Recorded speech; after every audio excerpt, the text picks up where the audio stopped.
Are you ready, Peyton? All right. Well, good morning. Boy, it got quiet real fast, didn't it? I think the clock must have hit 9 o'clock.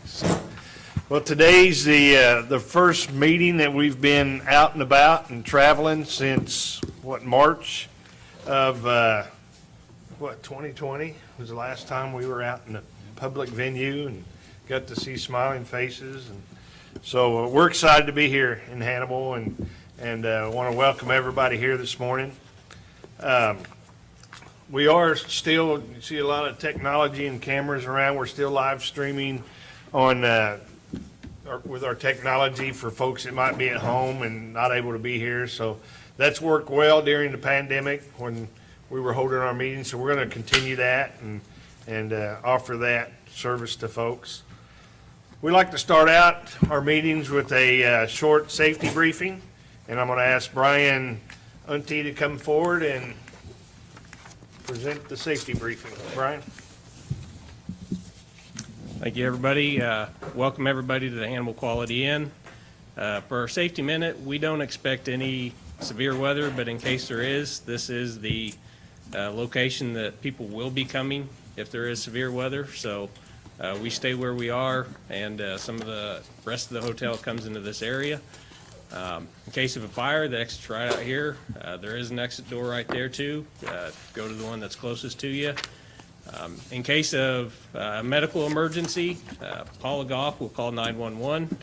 Steve, if you want to raise your hand, he knows CPR. He will do CPR, and Pam will be the backup for CPR on that.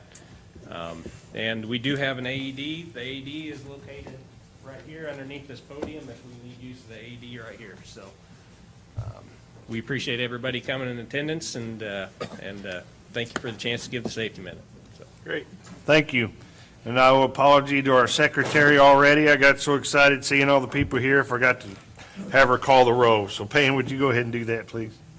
Chairman Waters. Present. Commissioner Briscoe.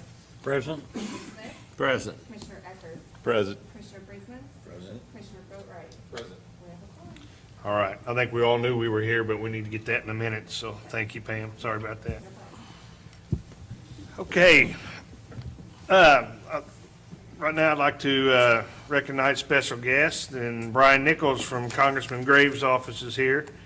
I've had an opportunity to work with Brian and Congressman Graves quite a bit, and Congressman Graves has been a real supporter of transportation in Missouri. So Brian, thanks for being here today. We need to review some procedural issues when we get started here. We want to let everybody know we do provide a public comment period.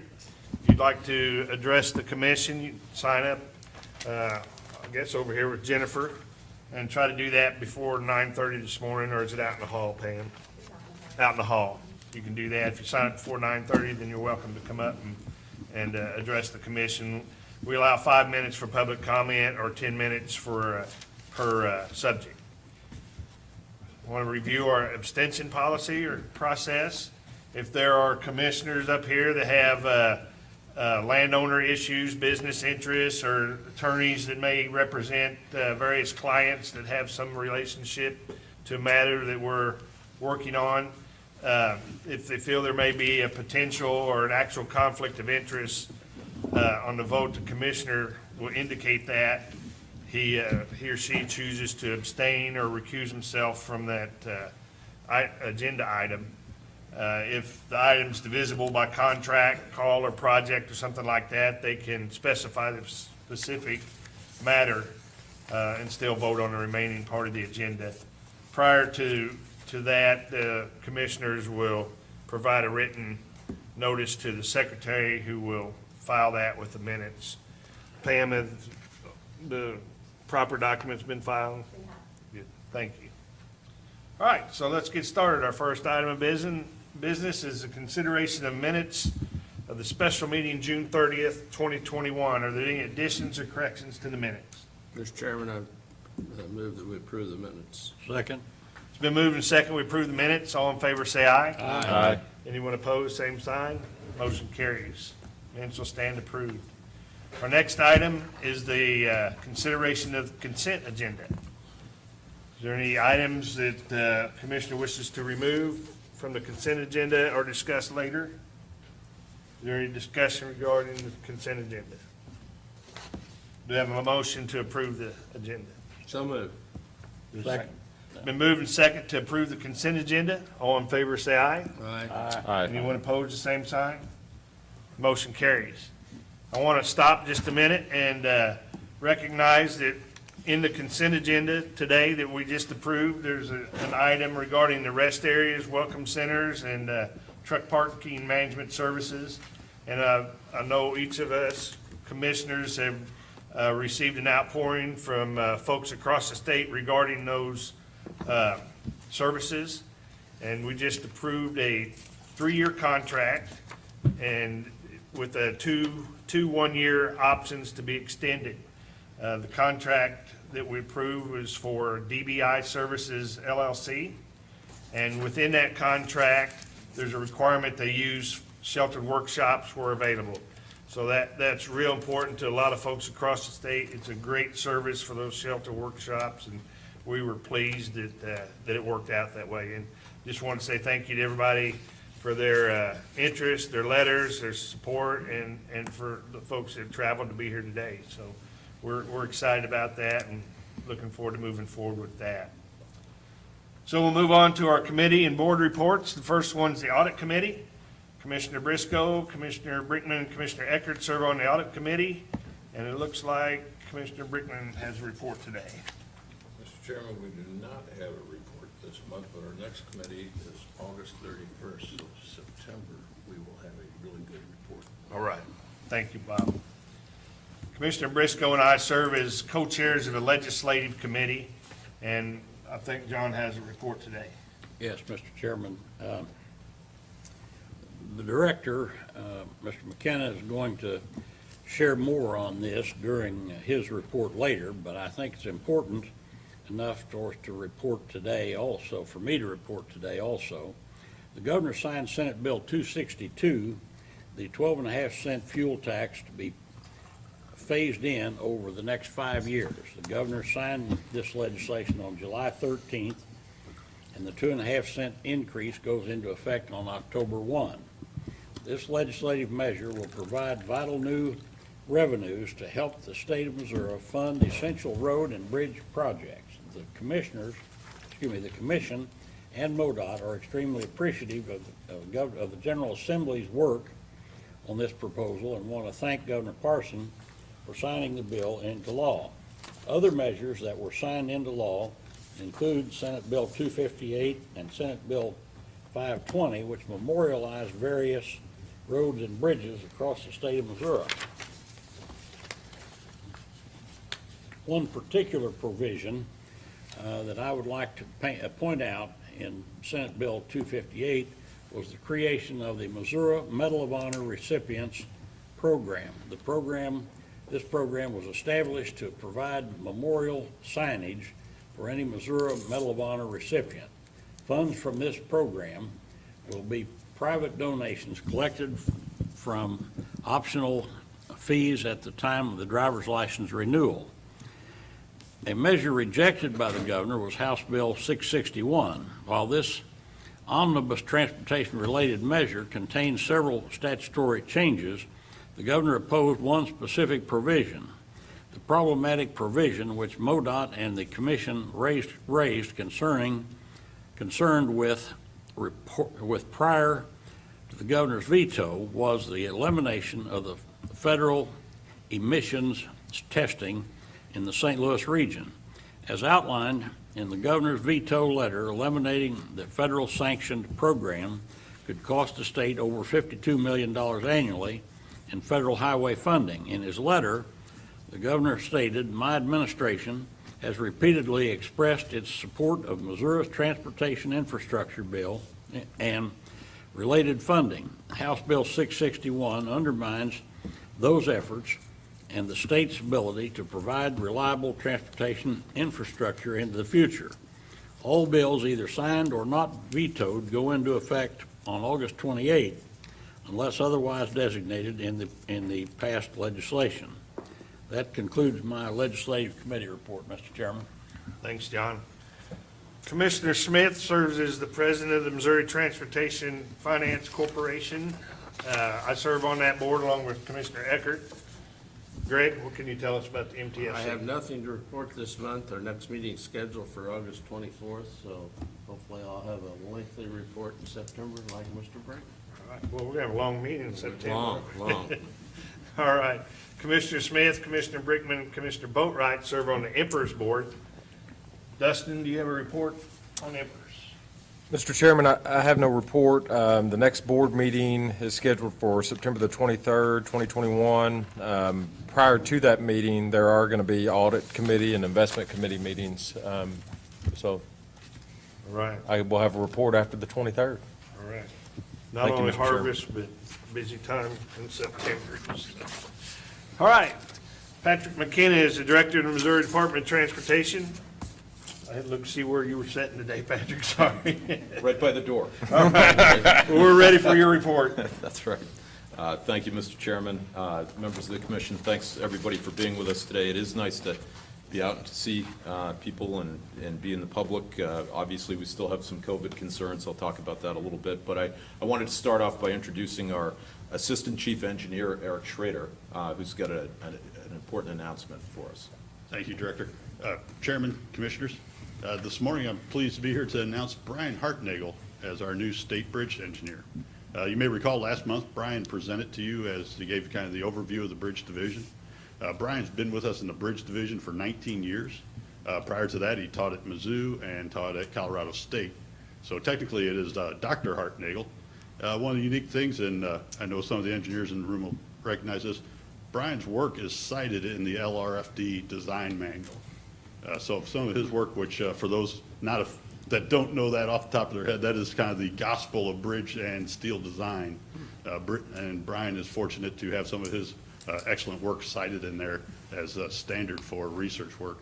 So we're very pleased to announce Brian is taking over our bridge division, and he'll start that as of today, and we're very pleased to bring that forward to you today.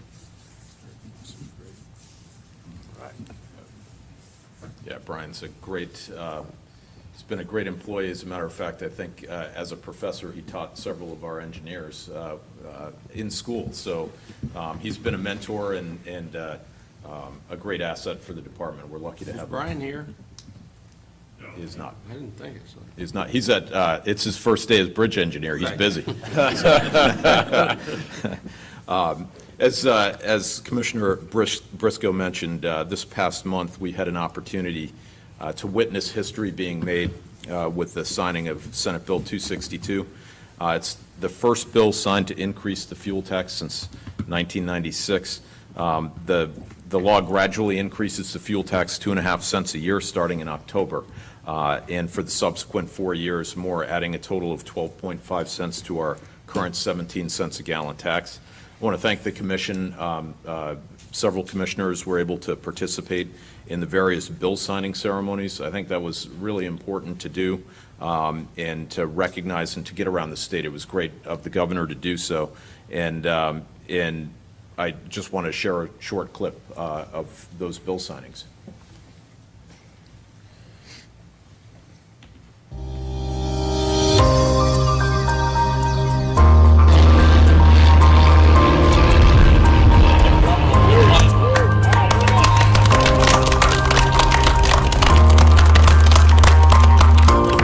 Well, you know, it's a big win. It's a big win for the state and really for the future of our state. When I first became governor, I talked about how important workforce development and infrastructure is. We're actually getting to see the reaps of that and how well it's helping us in this state when it looks at workforce development infrastructure. And we talk infrastructure, we have a tendency to say roads and bridges. It's about airports, it's about rail, it's about river ports. All this money will free up other money to be able to do other projects. So it's a win-win for Missouri. Like I said, it's 25 years in the making of trying to get this done. But I think you're going to see the opportunities in the Midwest, and especially Missouri, where you're seeing distribution, probably the #1 industry in the United States right now. People are looking for places to land their businesses, to distribute their products all over the country. And we're exactly where we need to be right now. And with this infrastructure package, I think we'll do nothing but add on to the economy of our state.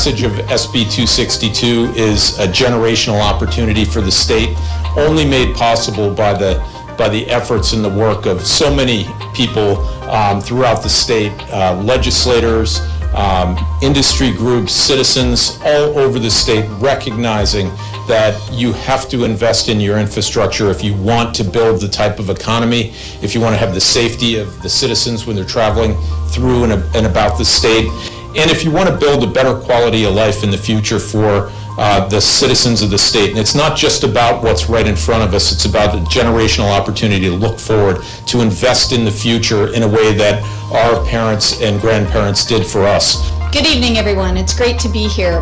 What an historic day for all of us.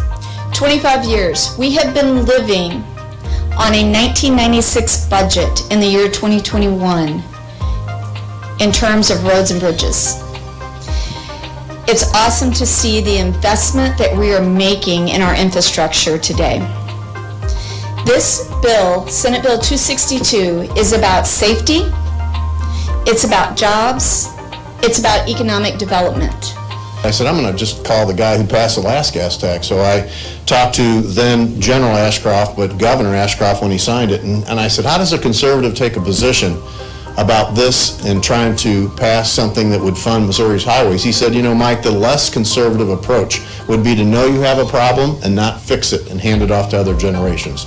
And so when Governor Ashcroft told me that, I said, that's inspiration, what I need to know to make sure we move this ball down the field. And with the help of lots of people here and all these great folks behind me, we did. And as Dave Schott said, I knew we had a governor that understood that he hasn't just gone around and said infrastructure is important to me. He has gone around and made sure people understand how important infrastructure is. Again, I just want to appreciate all the people that stayed the course on this, moving our state forward. When we do things like the Buck O'Neill Bridge that we've been able to announce here recently, the I-270 interchange in St. Louis, the largest construction project in our state's history. When you can do the Roadsport Bridge not too far. When you think of the connection that does for the United States of America, right here in Missouri, and you think of the people wanting to come here for distribution, for new jobs that are coming here, you have to have the infrastructure in place. That's why today is so important. That's why it's so important to so many people. And I'm telling you, you're going to create numerous jobs, not for just a year, not for 2 years, but for decades with what we're doing here today before this is fully implemented in the state.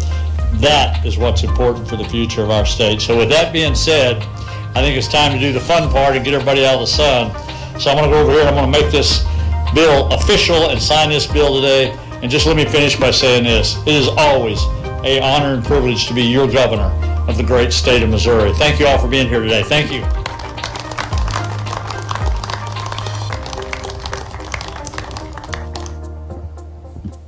You know, as you can see, when you have a commission that is steadfast and supportive, when you have a governor, a lieutenant governor, legislative leadership, industry groups, and citizens that come together, there really is, you know, there's a lot of cynicism in the world today and in this country today. And when you bring people together for a common purpose, there's really nothing you can't get done. And I think that was a great way to celebrate around the state and to recognize the efforts of so many that were part of this. But really, you know, we're MoDOT, so that's already behind us, right? The hard work is in front of us. It seemed like the hard work was getting that bill passed, but really the real work is using those resources for the purposes intended, which is to make the lives of the citizens of Missouri better, to improve the condition of our infrastructure, and to move forward. We've started that work. We did some work a couple years ago, and it was actually in the ashes of defeat of Proposition D. We went to work to figure out what was next, and Governor Parson was a big part of that. He was willing to commit some general revenue resources to kickstart a focus on bridge program, and the department at the time figured that it was time to do more definition to the unfunded needs. We put together in 2019 an unfunded needs list, and it wasn't intended to be comprehensive. It was intended to give life to what we had been talking about, which is the critical needs that we weren't getting to. We have a statewide transportation improvement program that has to be fiscally constrained when we present it to the Federal Highway Administration. And so we defined very well, I think, what is in and within our financial resources in 5 years. But there was really a gap in terms of defining what the needs around the state are beyond that. And I think a lot of those projects that people are looking for and they want to see in print that there's a plan that we're working toward these things, they didn't really feel that they were seeing what they wanted to see. So creating that unfunded needs list in 2019 was a really positive first step. And we tried to bring forward a prioritization process there, worked with our planning partners who've been terrific in the work that they do around the state, our regional planning commissions, our transportation advisory councils, and the metropolitan planning organizations. And the commission liked that process and asked us to, through policy, actually didn't ask us, they told us, to renew that each and every year now. So that's part of the process. When we do a STIP, we'll also look at and look forward at what those unfunded needs are and put some definition to them. We updated that list this past year, and we have identified approximately just under $3 billion of unfunded needs. Now, that's not the full suite. We're actually going forward and working with our planning partners right now to update that, to add another couple billion to that list. So that it's not just a wish list or something that's so far out that it can't be attained. It's within reach, and those are the things that we're trying to do to build a pipeline forward. That work that we're doing is already, a year beyond and before the gas tax was passed. We're already starting to work on those things so that we're ready for this generational opportunity in the state and also what we're seeing at the federal level. Just today in the U.S. Senate, they're debating amendments on an infrastructure package that also could be a generational opportunity should it make it all the way to the president's desk and be signed. So we will be monitoring that closely. We'll bring information forward to the commission and to the public with what we see. It's encouraging so far, and we do think that as we do our financial forecasting in this next year and bring forward a STIP next year, we will be seeing a significant increase in both the federal and then the projected state resources that are coming from the gas tax. So this is a very important time. It's hard work, and certainly expectations increase.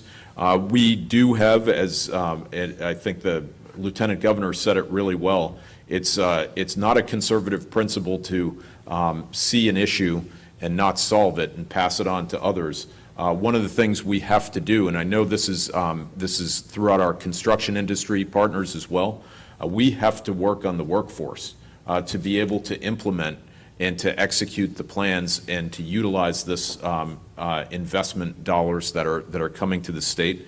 We have substantial issues that have been unresolved for a couple decades, really, in MoDOT with regard to workforce, market rate of pay. We have just had our fourth straight month where we had 70 people leave the department, 4 months in a row.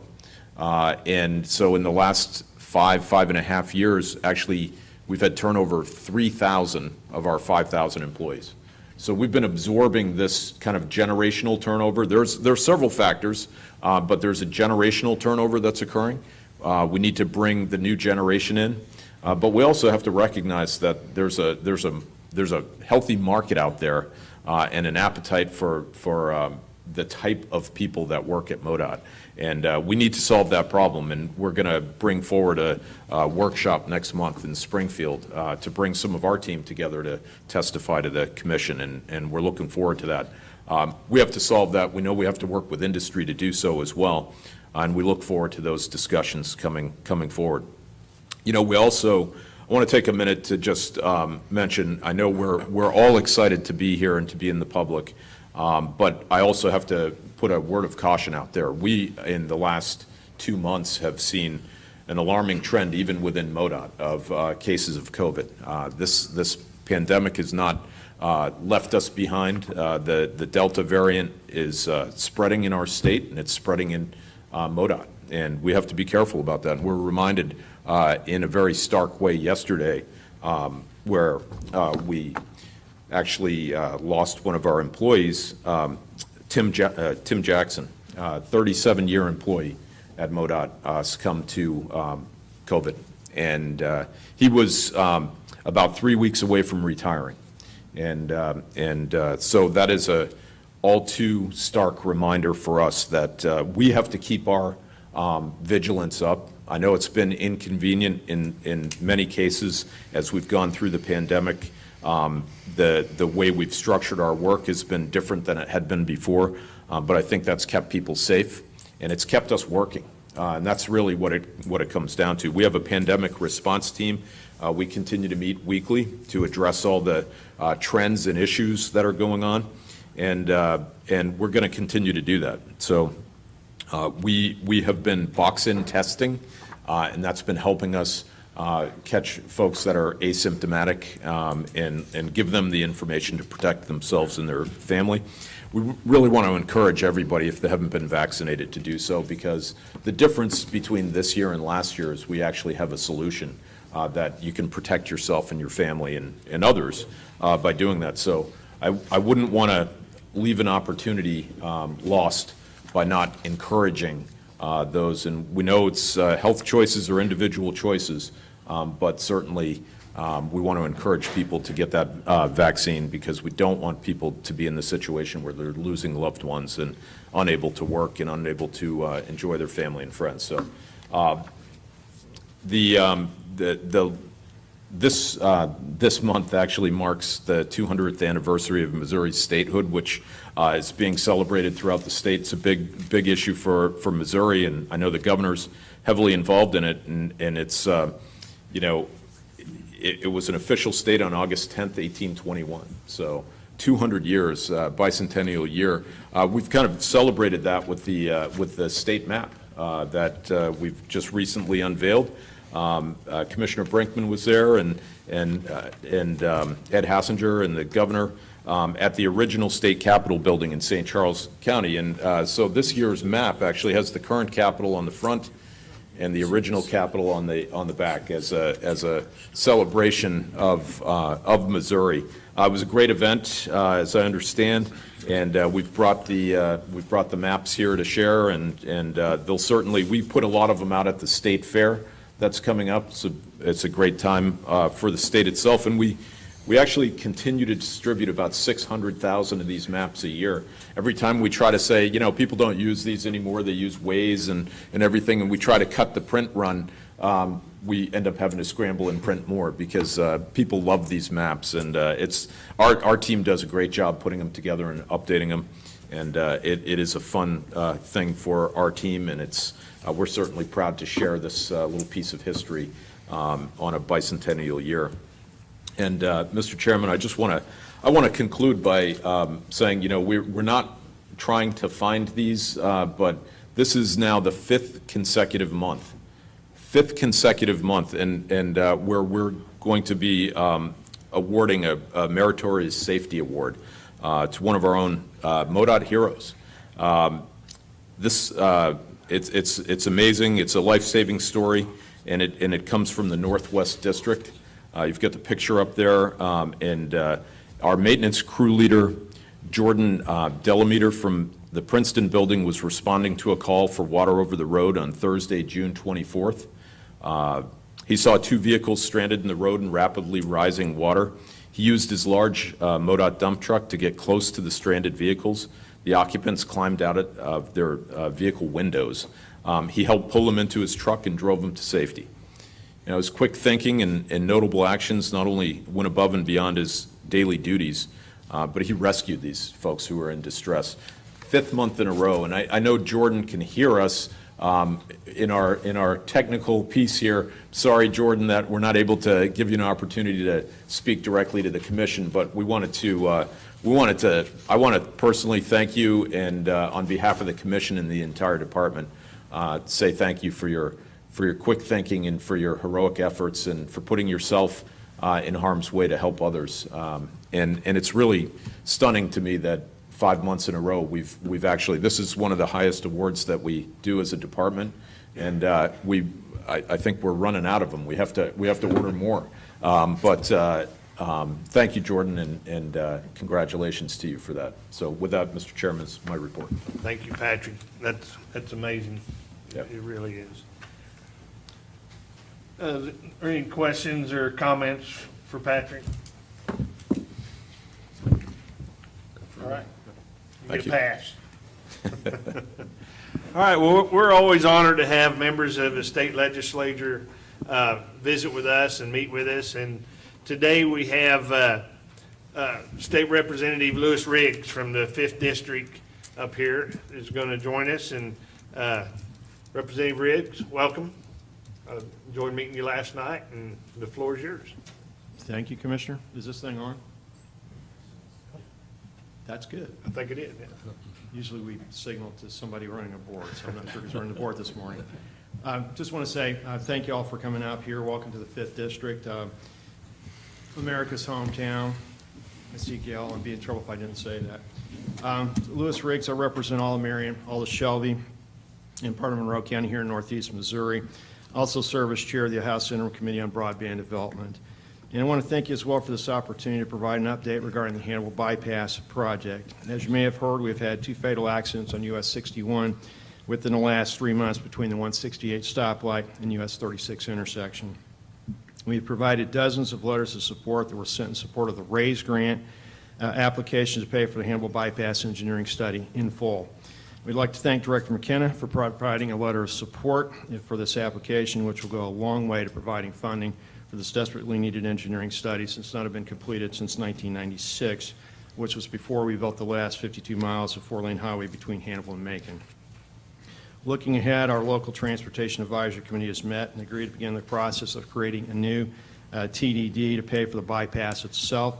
We're encouraged by MoDOT's support for the RAISE grant and look forward to seeing revisions to the STIP based on the increase of fuel tax revenue that I voted for and the governor signed into law. As with the $50 million in general revenue that the General Assembly provided in 2019 to replace and repair substandard bridges, we anticipate that a number of projects that are in Tier 1, such as our engineering study, will be moved to Tier 2, such the engineering study will be moved to Tier 1 and funded upon further review now that MoDOT will have significantly increased revenues to apportion throughout the state. Looking further ahead, we also anticipate we will be able to fund improvements to US 24 between US 36 and 61, a few miles here to your west, to facilitate traffic flow upon completion of the Hannibal Bypass and improvements to the area around Palmyra on US 61.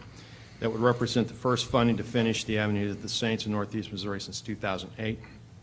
Looking further ahead, we're also in the process of commenting on the state's freight plan. Our most recent daily truck count on US 36 through Hannibal is right at 4,000.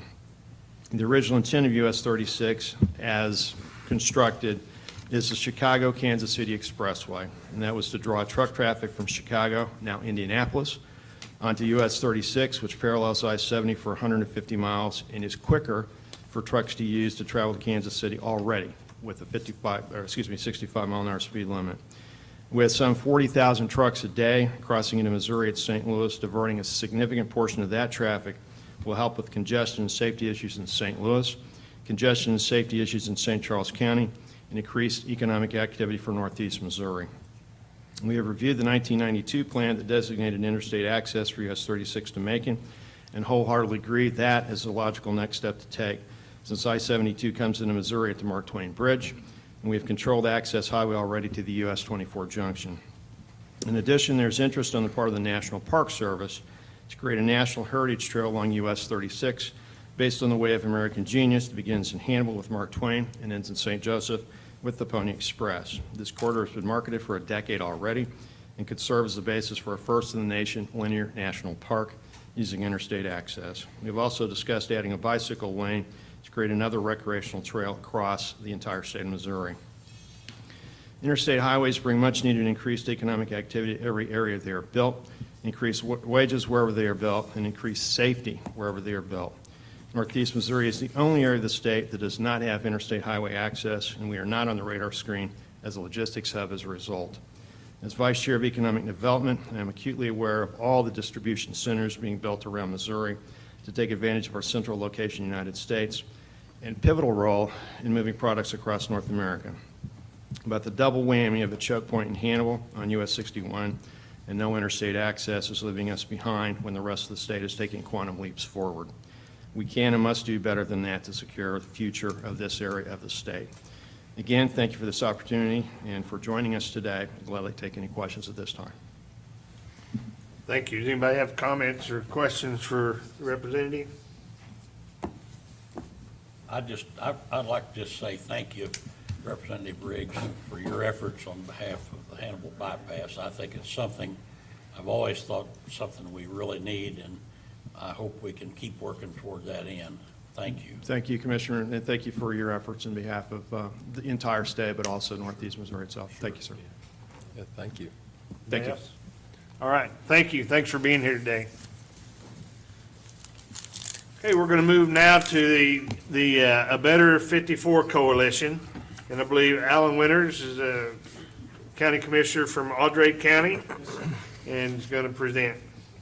Thank you, Mr. Chairman, members of the commission, Director Mckenna. We appreciate you being here in Northeast Missouri. You'll recognize me. Your agenda says that Steve Hobbs, the presiding commissioner from Audrain, is going to be here, and you'll recognize me as not being Steve Hobbs.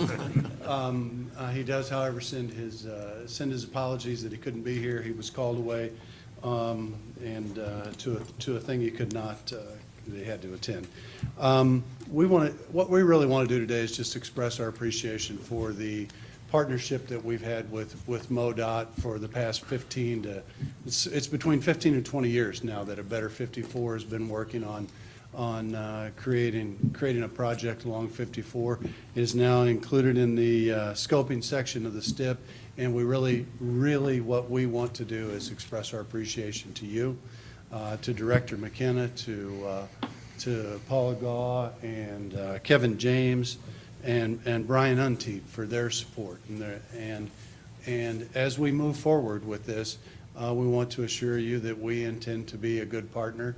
And as it moves forward, there'll be plenty of opportunities, I'm sure, as the rubber meets the road to prove that. I was told to be brief, and that's about as brief as I can be. And yet I hope very much that we were able to convey our appreciation and our continued support. Thank you. Great, thank you. Are there any questions or comments? Thank you for your presentation. Yeah, thank you very much. You know, a county commissioner job can be kind of unsung sometimes, so appreciate your service there as well. Next, we're going to have a presentation from the Northwest Missouri Regional Planning Commission, and Mary Maycomer, there she is. Mary's the Transportation Advisory Council Vice Chair, and I think Derek Weber is with her, the Executive Director. So pleased to have you all this morning. Thank Floor is you. yours. Thank you. Before I start, I do want to give condolences to Director Mckenna, to all of you, to lose an employee. Heartfelt condolences to you. So, good morning, Commissioners. My name is Mary Maycomber. I am the Vice Chair of the Northeast Missouri Regional Planning Commission Transportation Advisory Council. We represent the northeastern counties of Adair, Knox, Lewis, Scotland, Clark, and Schuyler counties. In years past, I would tell you, as a region, we would not have come to a meeting like this where the commissioners would have been in our area to talk about regional concepts. However, we might have talked about our individual county needs, individual city needs, specific projects. However, through new leadership, energized staff, and a more engaged group of elected officials, we've come to understand that we are a region and we have regional needs, and we need to take on the responsibility to not only understand that, but to also educate ourselves on what those needs are. And so, in line with that, it's also important that we educate others on what we learn as we continue on our process. So with that, I'm going to introduce Derek Weber, who's our Executive Director, who's going to talk about some of what we've learned. So thank you. Great. Thank you. Welcome, Derek. Thank you for having us here. Thank you for this opportunity to be here today. I'm excited to speak with you about Northeast Missouri Regional Planning Commission's emphasized engagement and the importance of expanded planning efforts for low-volume roads in Adair, Clark, Knox, Lewis, Scotland, Schuyler counties. First, let me start by saying thank you to the MHTC and MoDOT for its efforts to remedy some of these deficiencies that we have identified in low-volume pavement quality across the state. But because those efforts were necessary, we would like to start a conversation in hopes in the future improving options planning partners such as ourselves have to ensure improving lagging low-volume road conditions can be adequately prioritized as areas of need. Part of that conversation involves asking the question, could MoDOT and the state benefit from establishing a separate dedicated funding formula category for low-volume roads? Right now, they kind of appear like the run of the litter, finding it very difficult to wrestle with all the bigger, more important funding needs, and it feels like they're at risk of being squeezed by budget restraints in areas like Nemo. These roads are a huge priority, though. Low-volume roads are at the bottom rung of the state transportation ladder. Below major and minor routes, the higher traffic volumes, limited funding sources, tough choices, which is clearly evident in the target goals for pavement conditions. The state targets 90% good rating for major routes with an International Roughness Index score of 100 or less, qualifying as good. 80% of the minor routes with an IRI of 140 or less as good, and just 70% good and an IRI of 170 or less to be good for low-volume roads. No one can argue against the idea that higher traffic roads should receive higher priority. Still, Missouri has 11,000 miles statewide designated as low-volume roads. With less than 400 average daily traffic, that represents around 30% of the state's entire lane miles. While they only handle 2% of the total volume of traffic statewide, they still remain highly important to the citizens of rural Missouri communities. You've heard Commissioner Ecker address low-volume road pavement quality and the inequity in some parts of the state, and we thank him for his efforts, as it is near and dear to our hearts. This is because 46% of all the state's low-volume roads can be found in the Northeast and Northwest districts. More than half the total lane miles in the Northwest district are low-volume roads, with 41% of the Northeast district's total miles being low-volume roads. These two districts obviously depend more on these lettered routes than most areas of the state, where roughly 3/4 or more of the lane miles are instead minor and major routes. It is important to our region because a significant number of citizens simply do not have any alternative way to get to school or to work. With some of the most sparsely populated counties in the Show Me State, it should not come to as a surprise that the Northeast Missouri Regional Planning Commission has an abundance of low-volume roads. That isn't to say that there is an abnormal number of lane miles. As for instance, Schuyler County at 348 total lane miles has the third fewest total lane miles in the MoDOT system. While we don't have a lot of lane miles to maintain, over half of what we do have in our RPC are low-volume roads. Take, for example, Scotland County, where 74% of the MoDOT lane miles in the county are low-volume roads, and there is not a single mile of major route. A total of 69% of the lane miles in Schuyler County are low-volume roads. It is our understanding as low-volume roads do not typically qualify for federal funding. They are not typically considered for inclusion in the construction planning for inclusion in the STIP, and thus are relegated to the maintenance realm. It's also our understanding that you cannot patch a poor road into good condition, and that an overlay is generally the only true remedy. So that is why finding an additional funding source or adding additional planning mechanisms is important to us. While funding from the construction program pays for pavement improvements for heavily traveled roads like interstates and U.S. highways, rural areas like Schuyler, Scotland, Clark, Knox, Lewis, and Adair counties rely on the operation funds to maintain a combined 1,615 lane miles of low-volume roads. Using the MoDOT Citizens Guide to Transportation Funding in Missouri, there was $143 million distributed to the Northeast District for construction operations, administration, and safety in 2020. A total of $89 million went to construction, which we understand basically means 62% of the funds went to STIP projects, which essentially do not include low-volume roads. Low-volume road work instead traditionally would come out of the $52 million the district receives for operation, which also includes the cost of the staff and expenses for maintenance such as snow removal, mowing, in addition to maintenance on low-volume roads. This seems to offer far less opportunity for planning partners to specifically target and prioritize needs, and also create less transparency around how and where the money is actually spent relative to these specific low-volume road needs being monitored by planning partners like us. It is our understanding a new digital maintenance management system has been implemented recently, and we are hopeful this will aid in those efforts. According to the 2020 Citizens Guide to Transportation Funding, MoDOT spent $548 million statewide on operations, which includes a wide variety of expenses, including staff and expenses for snow removal, mowing, traffic signs, signals, mowing, ditches and drainage, litter removal, and much more. Out of the fund, MoDOT spent $222 million on road maintenance, or roughly 40% on total operations budget. Obviously, operation funds are used differently in different regions. Over the past 3 years, the Northeast District received an average of $53 million operations funding across the 20, according to the Citizens Guide.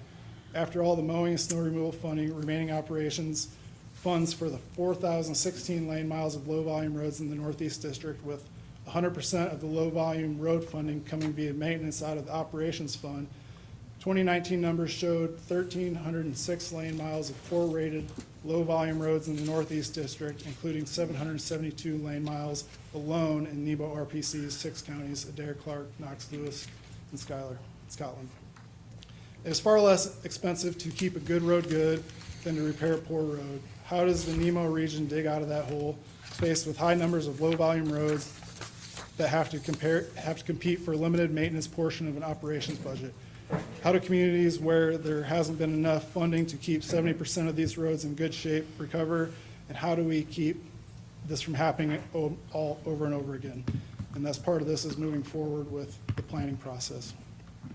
While the addition of the asset management plan deficit funds of $15 million in 2022 and 2023, an additional $12.5 million in 2024 is much appreciated. It appears like this will result in 2 additional lettered route overlays in 2023, 1 each in Clark and Scotland counties, and 1 in Schuyler County in 2024. But as more funding becomes available, we hope that asset management can remain a top priority, and that conversations like this one can ensure safer, smoother driving surfaces for motorists all over the MoDOT routes everywhere in the state. Every county likely can share photos of bad pavement on a low-volume road or two, as there's simply not enough money to go around to fix them all. However, the 2019 data clearly highlighted some inequities in low-volume pavement quality from region to region and from county to county. It is necessarily an issue of what part of the state you call home, as some of the biggest gaps can be found within the same district. Take the Northeast District, for instance, where in 2019 data showed Monroe County with 91% of its 346 low-volume roads in good condition, while 36% of Schuyler County's 240 miles of low-volume roads were rated good. With current efforts, we hope that the new data, when it comes available in 2021, will show gaps like this have been narrowed, if not eliminated. We envision future discussions on low-volume roads could include networking statewide, bringing together success stories such as Texas County, for instance, in the Southeast MoDOT District, where in 2019 there were 412 miles of low-volume road in good condition and just 22 miles rated in poor, or St. Clair County in the Southwest District with 313 good rated low-volume roads and 9 poor rated miles, and others that are doing exceptionally well to allow us to learn what is being done differently that produces such excellent results. Everything we're looking at is how we can move forward to have better results. As part of these conversations, we hope to discuss the funding formula in general, which appears to many of our TAC members to lean heavily towards population and traffic volumes, and doesn't appear to fully take into the consideration of the factors as why things are not being accomplished. Many of those factors we have heard over the years are reasons of low volume road deficiencies in our region, such as differing geology, worse road bases, the fact that they weren't built right 70 years ago, worse weather, harder winters, higher material costs, etc. There are a multitude of reasons why it is worse in our neck of the woods, and we want to be part of the discussion to try and find a remedy, not just a temporary patch. This is critical because if you take a look at the 2021 unfunded needs list, most regions have identified projects to enhance economic development to lessen congestion, add more lanes, enhance interchanges, while our RPC has been prioritizing asking more money for asset management. NEMA RPC TAC truly appreciates the statewide partnership planning program and the ability to work with our districts and prioritize the needs of our region. We'll continue to look to expand our planning efforts to serve our region and our partner MoDOT to the best of our ability. Thank you. At this time, I'll take any questions. Great. Thank you, Derek. Are there questions or comments for Derek? Yeah. I'll say you hit the nail on the head. Thanks for your report. As you mentioned, we are implementing an asset management plan to address these. We got 31 bridges up here, about 1,200 miles. And we appreciate you continuing the conversation. It is something we talk about a lot. And just on the planning side, for us, it's different all across the state. Our region, we have a county that has 2 minor routes, no major routes, and just got overlaid on one of their bigger projects need to be done. It's having a couple bridges done. But then beyond that, the priorities go to low-volume roads. Finding a planning mechanism that we can help our districts and help the state to, shore up those roads is kind of what we're looking for. Yeah, we'll continue to work with you. Thank you. Other comment? Yeah, I would thank you, Derek, for that presentation.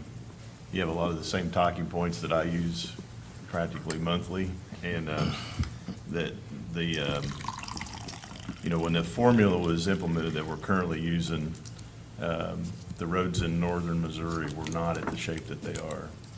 So in my opinion, and in my view of looking at it, it proves that the formula is broken. It doesn't work for today.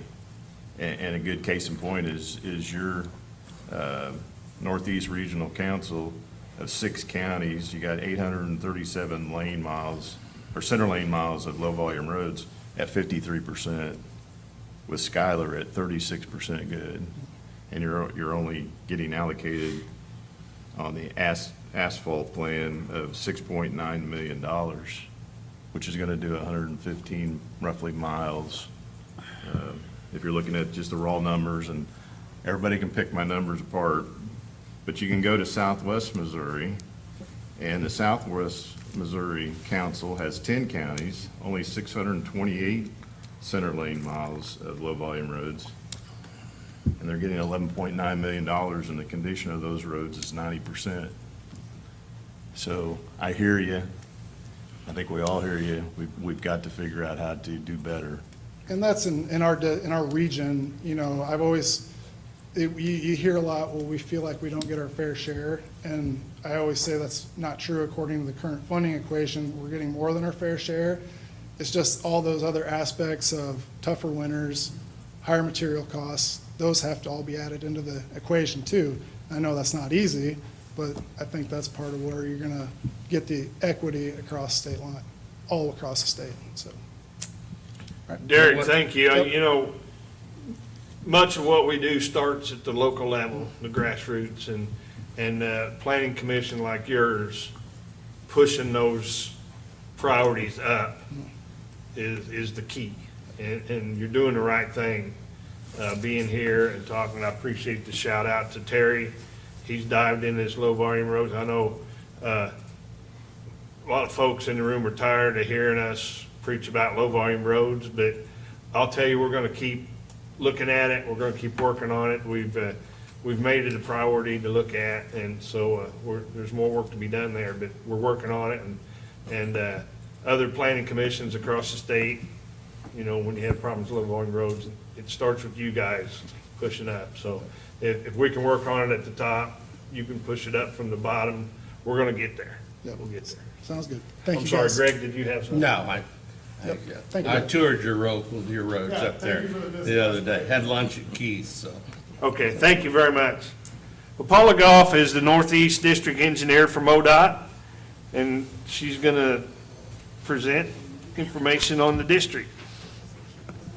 Or, Mary, did you have something else? I'm sorry. She had one final thing that she wanted. Oh, okay. I'm sorry. I cut you off early.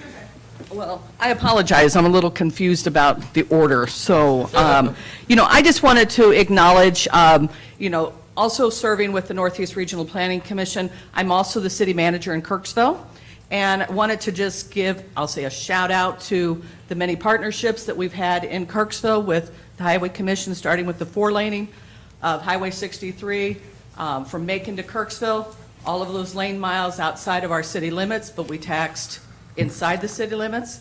The other one was, you all call it bypass of Highway 63 around Kirksville. I call it alternate route because it sounds better to me. But we partnered on that. We spent locally $7.5 million for that project. And then we now have another project with you all, the governor's cost share, to add a center turn lane on Baltimore. And our share is $955,000. So in total, locally, in partnership with you all, we have spent about $19 million. And for us, I think the key is always the partnership piece. So we wouldn't have these things done if we didn't put some skin in the game. And I think we've shown that, and I think we've had success with those partnerships. So I just wanted to mention that. And I'm going to throw this out there. You talked a little bit about asphalt. We do have an asphalt plant. Director Mckenna, you've looked at it. I don't know if there's something down the road we could possibly maybe talk about, but I'm going to throw that out there today. So with that, that's all I have. Great. Thank you. I'm sorry I cut you off there. That's okay. Appreciate the partnership. Okay, we'll move to MoDOT now. Paula Goff's the Northeast District Engineer. Paula, welcome. Well, welcome to Hannibal. We're glad that you're here. It's been a while since I've given a presentation in person that's not virtual, so just want to welcome you to the Northeast District. Just want to give a brief overview about the district. We are 17 counties. We have approximately a population of 300,000. I always like to say we go from the Iowa line south to the Missouri River. We're bordered by the Mississippi River and then go west to the 63 corridor. So we have a lot of variety of community and economic base within our 17 counties. As of when this presentation was put together, we were at 420 full-time employees. I'll talk more about that in a little bit.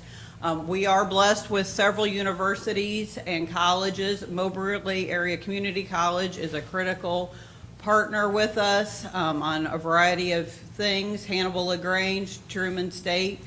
I have a few major employers listed here, but I want to highlight a few that are a little bit closer. BASF is a large chemical company that's located just north of here. Continental Cement is located to the south.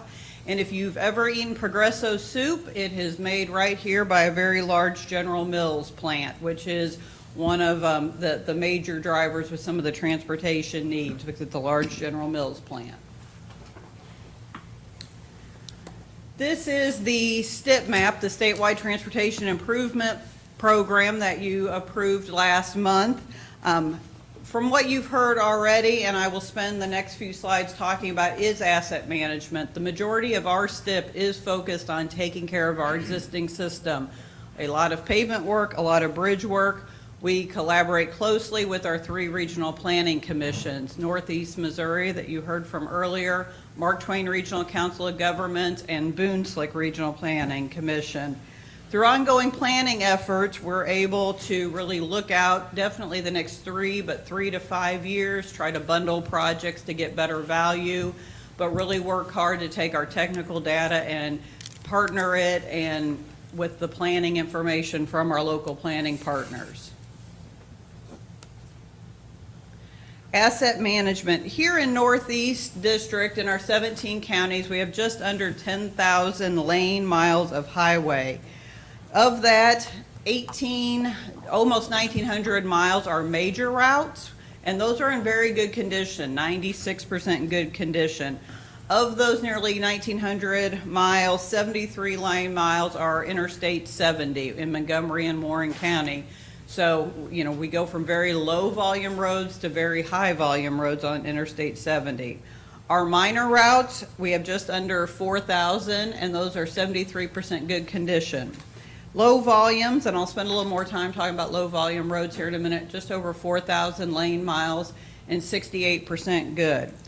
We recently implemented, with your support, our maintenance management system, and I want to say that that's been a critical program for our maintenance staff to be able to take the technical data and incorporate their planning efforts. That's really allowed us to refine our planning efforts and look out the next 3 to 4 to 5 years on all of our road system and do a better job. We're still continuing to learn and get better, but being able to plan our drainage work, a year or two before the pavement work, and continuing to really refine. And I really want to give credit to our maintenance staff in the buildings, because they've really embraced the maintenance management system. This is an annual look, so none of these numbers are exactly what you're going to see when you look at our STIP. This is the first 3 years of our STIP annualized. But this is what we are working on in Northeast District from a road surface improvement. The bar to the left is the interstates. We're doing just around 50 miles each year over the first 3 years of the STIP. The blue is overlays, and the orangish red, the orange color is seal coats.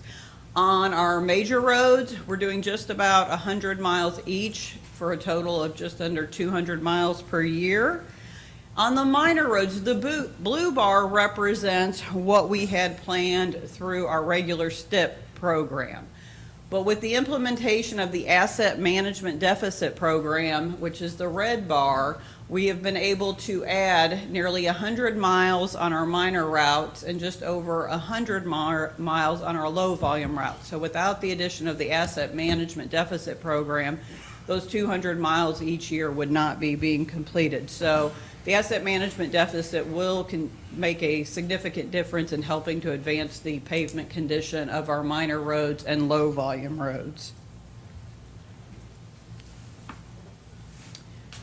This is a map of our minor roads. You see a lot of yellow lines. I like to call these the softball roads. These are the roads that I typically travel during softball season, traveling around to our conference games.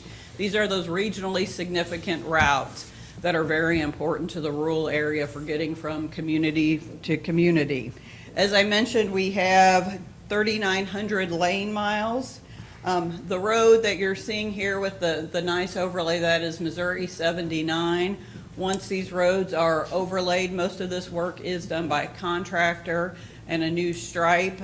They're really nice and really definitely improve the overall condition.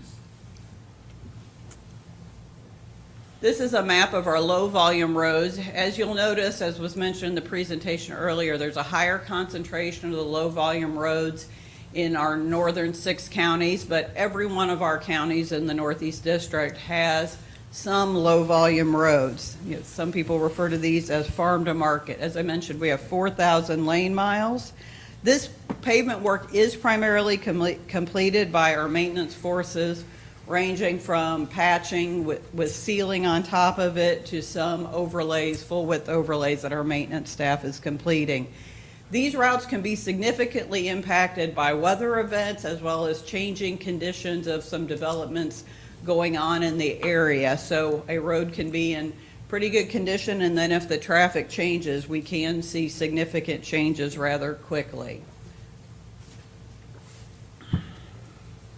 Bridges, as I mentioned, we're bordered by the Mississippi and Missouri River, which means we have a lot of rivers that flow to the Missouri and Mississippi River. So we have a significant amount of work included in our STIP.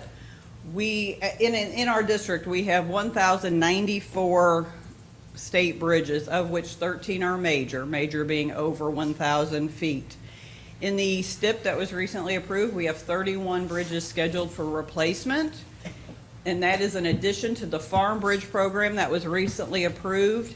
Farm, as you'll recall, is split between Northeast and Northwest District, and they're about evenly split between the 2 districts, and that work will start to see some of the first bridges completed this fall. And then in addition, we benefited from the governor's Focus on Bridge program. We have a total of 27 bridges, 20 which are completed, and 7 that are under construction that will soon to be completed. Just want to highlight a few projects, notable projects in the STIP. One that is pretty significant to the Hannibal area, the Hannibal Viaduct. also known as the Route 79 Bridge or 3rd Street Bridge. We can't just give something one name. We like to have a few names. And I want to thank the city of Hannibal because we've worked very closely with them in advanced planning for incident management and gearing up for that project. That project is still a year or two out in the STIP. In addition, to the south, we're looking to replace the Missouri 19 bridge over I-70. The reason we're doing that bridge is a structurally deficient bridge. But as we reconstruct that bridge, we will take care of some of the capacity and safety issues that also exist. The same at Troy, US 61 and 47. If you've traveled down 61, you know that Troy has changed significantly over the last 30 years with significantly more traffic. That bridge too is programmed because it's structurally deficient, but at the same time will take care of some of the capacity issues and safety issues as we replace that. To the north, we're very fortunate that we're able to incorporate a long-standing need in NEMO RPC of raising US 61 at Alexandria to improve the flood resiliency. It probably won't eliminate all flooding in that road closure, but our goal is to significantly reduce the number of days that that bridge is closed. Current construction, I've touched on some of the things that are upcoming in our STIP. My construction engineer sent me 2 pages of projects that are either completed, ongoing, or still to be started. While we're sitting here at the first part of August, there's still several months, I like to say months, of the construction season to go. The picture in the middle is a recently completed bridge on Missouri 149. But I want to highlight the 2 pictures to the left and right. Mary Maycumber, the city manager from Kirksville, spoke just a bit ago. And I know at the commission meetings in the past, we've heard about the Baltimore Street project. And I'm happy to report that project is ongoing. I know it's taking a little bit of time, but it's fairly complex with a lot of drainage work that we've coordinated with the city, pavement work, as well as bringing all of the sidewalks and pedestrian crossings up to the American with Disabilities standard. So excited to see that project ongoing. We still have 9 projects that have yet to start this construction season, so our contractors and our construction staff have been very, very busy. Employee retention and recruitment. As I mentioned, our current number of employees in Northeast District was 420 when this presentation was prepared. We are currently in Gear Up with new Northeast employees, which that is our onboarding orientation program. We're happy to report we were able to bring on 14 new employees this week in maintenance, but unfortunately we are still short 24 employees in maintenance. So our supervisors and our human resource departments have been doing everything they can to try to recruit employees, but unfortunately, we're still down 24. But on the good news, our employees continue to be very dedicated public servants. That's a picture of one of our striper operator there. They've been very busy striping, mowing, doing everything that they need to try to achieve their long list of to-do during the summer season. And challenges, I'm very fortunate that we do have dedicated employees because as much as we plan our work out, we never know what Mother Nature's going to throw at us.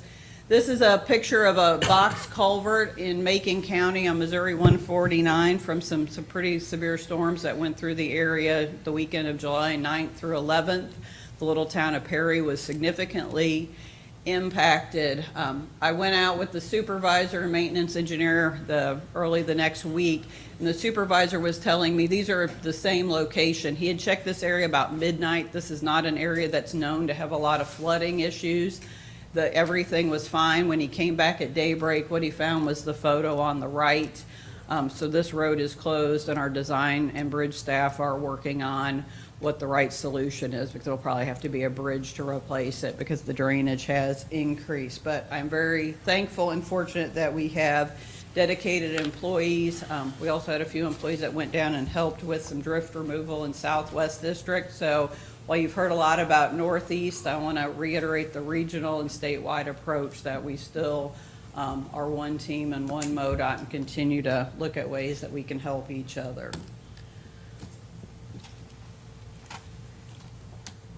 Unfortunately, I'm going to end on a very serious and sad note.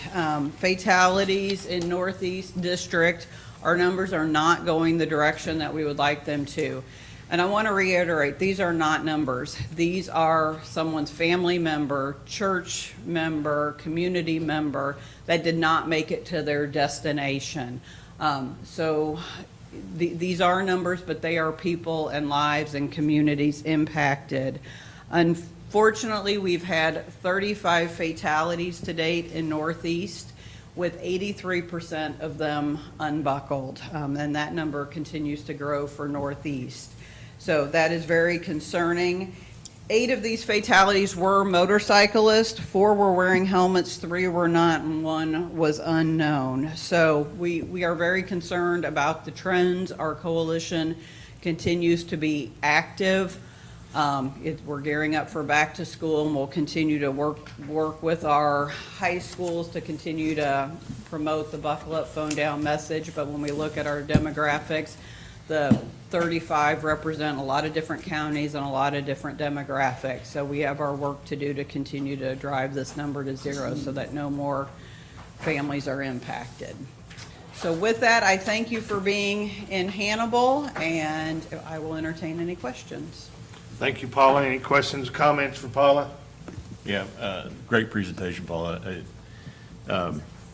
Had a few questions about the planning process. I know you work with 3 different regional planning partners. And so those regional planning partners, they get together and set their priorities.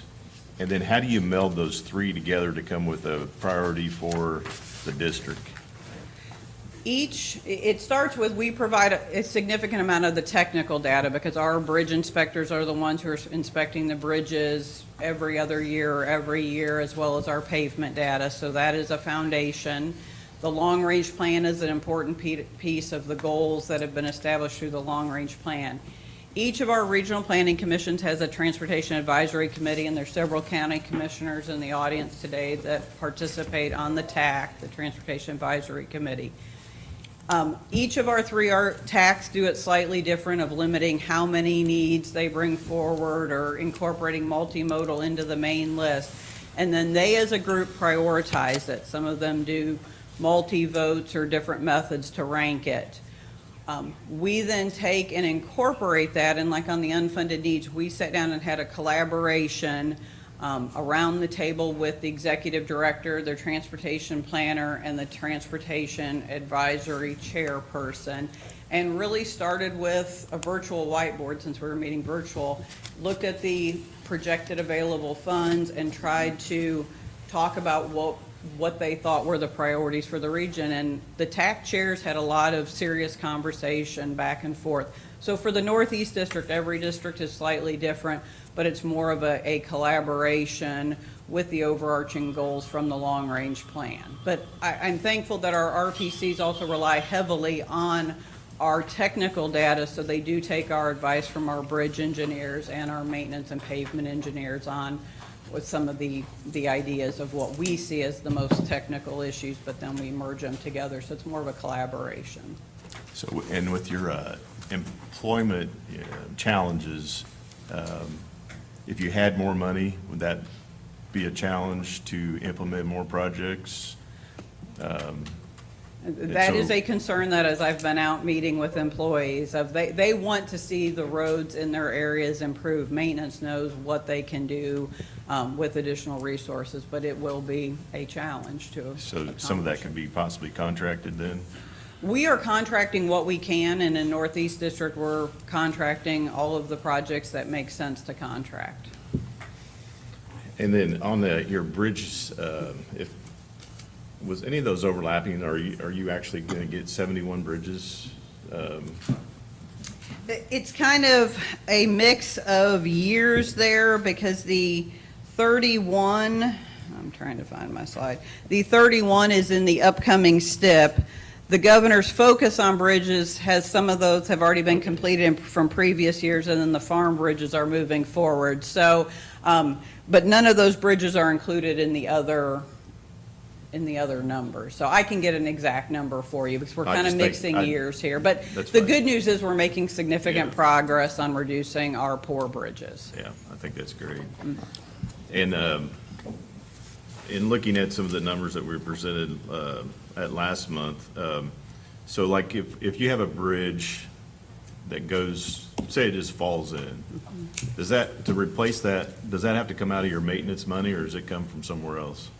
That comes out of our STIP. If it's, like this bridge on Missouri 149, that's what we've already gone through the process to amend and add the scoping to the STIP so that we can start the surveying and geotechnical work. Is there, how much windmill farm impact do you have? Recently, the project in Schuyler and Adair County was recently completed, and I know Ed has been up and we visited some routes a month or so ago, and then was back up in that area. Our maintenance staff is actively working on the projects where we received funding to complete those projects. So by the end of this fall, those roads will be significantly restored back to what they were before the wind farm. But it is an impact. But as I mentioned, you can have other types of development that can also change the condition of those roads rather quickly. And I'm going to assume the employment problem is due to compensation. That is what I consistently hear from staff, and monitoring what some of the competitors are paying. Thank you. Paula, your real issue is gonna be this winter when you get about 8 or 10 inches of snow and you don't have anybody to drive that truck and push that snow. So something needs to be done where people wanna come to work for MoDOT, and you've gotta pay a decent wage. People should be able to go to work and have a 40-hour a week work and be able to go home and do what they want, not go to a second job so they can support their families. That's the problem that we've got facing us. We talk about these low-volume roads and all that, but if we don't have people to take care of them, we're really gonna be in trouble. Other comments? Paula, it's good to see you. Thank you very much. Looking forward to when we can have that time where we get to visit more with the DEs and have that interaction. So thanks a lot. Thanks for the tour again, Paula. Okay, Ashley Halford is the chair of the Medical and Life Insurance Plan Board, and she's going to bring a recommendation to us for the calendar year of 2021. Ashley, welcome. Good morning, Chairman and Commissioners and Director McKenna. Thank you for allowing me the time to come speak to you guys this morning. I think, do you have a presentation? Oh, that's really tough. They're pretty good back there. Sorry, yeah. So yes, thank you for allowing me the time to come speak to you today. I know we've touched a fair amount today already on our staffing issues, but I think what I'm going to present to you today at least brings a little bit of stability and peace of mind to our employees and retirees alike when it comes to their medical and life insurance plan offered to them as being a MoDOT and a Highway Patrol member. Keep in mind, we do administer the medical plan for us and the Highway Patrol, and just the same. I think some of the information I'll share with you today will kind of illustrate and highlight that we have are still reaping the benefits of the agreement and contract we have in place with Anthem, and they've continued to be a proven strategic leader with us and helped us navigate this last year of a pandemic, and we'll illustrate that in some of the numbers in the future slides. I know you've got a lot of information in your backup material. That is traditionally what we've provided if we were to do a workshop with you folks. So I would just want to pull out some of the highlights and key points of that backup material for you in this slide here. Just to highlight, the commission got involved and started help funding medical plan in 1978, so we've got over 43 years of employer-sponsored health care coverage. We are governed by a board of trustees in which we have 4 active MoDOT employees involved, 2 active Highway Patrol employees, and a retiree from each organization serve as board members to the medical plan. We do have 2 different plan options for our employees to select from. We have a PPO plan with a $600 deductible and a high deductible health care plan with an HSA option. So those are our 2 plan options. The deductible on that high deductible health care plan is $1,700. Our current enrollment as it stands last month was 26,674 lives covered in our medical plan. That's made up 65% of active employees, 25 or 24% of our Medicare population, and the remaining 10.5% is our pre-65 retirees. So those that retire between 50 and 62 or 65 when they can qualify for Medicare. And we do, as I'd mentioned, we've already have our partnership with Anthem, and that's who our medical provider is with. And then we partner with MedImpact as our pharmacy benefit manager. Moving through the material here, you'll see this slide breaks down the employer and employee contributions and how that's laid out for both organizations. You'll see that that has really kind of stabilized in the last 3 years, largely in part to that agreement that we started in 2019 with Anthem to help stabilize and contain costs with the medical plan. What's not on this slide, and I want to kind of go back in history just a bit, in 2009, the commission directed staff to find some sort of mechanism to stabilize and be able to look long-term when it comes to funding so that the costs are distributed evenly and consistently across the board. As a result of that, that's when we started in 2015, January 2015, we come up with a funding strategy where retirees would receive a 2% contribution in their premiums, capped at 25%. And at that time, we had decided that we would split the active employee contributions, 80% paid by the employer, 20% paid by the employee. That did get adjusted in 2018 because we did have to raise premiums, overall premiums, by 8.5% in 2018. But the commission graciously approved to absorb that increase. So that distribution is now an 82-18 split with our active employees. Continuing on through some of our financial stability that I'm trying to illustrate here for you today. This slide just is reflective of our net position, our financial status, as of December 31 of each of those years. You'll see the financial status at the end of 2020 was at $51.2 million. So we've continued to increase that net position as time has gone on. That has not always been the case. As I'd mentioned, we did have some significant years back in 2015 and 16 that were rather difficult financially for the medical plan, in which in 2015 we lost $2.4 million. In 2016 we lost $9.4 million, which is why we had those significant increases in plan years 17 and 18.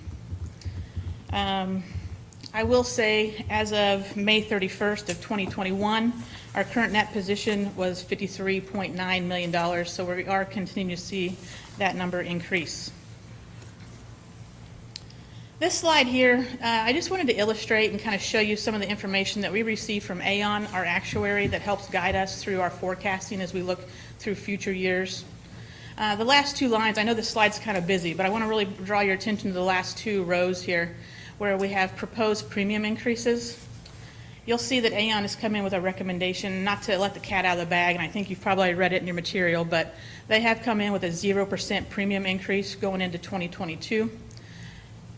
As they predict, and this is a moving target, they do have it outlined that we may have some decent sized increases in premiums in future years, but that will be adjusted as we continue to have medical claim experience throughout the year, and we'll see what our funding needs is later on, and we'll come back to you again next year for 2023 approval.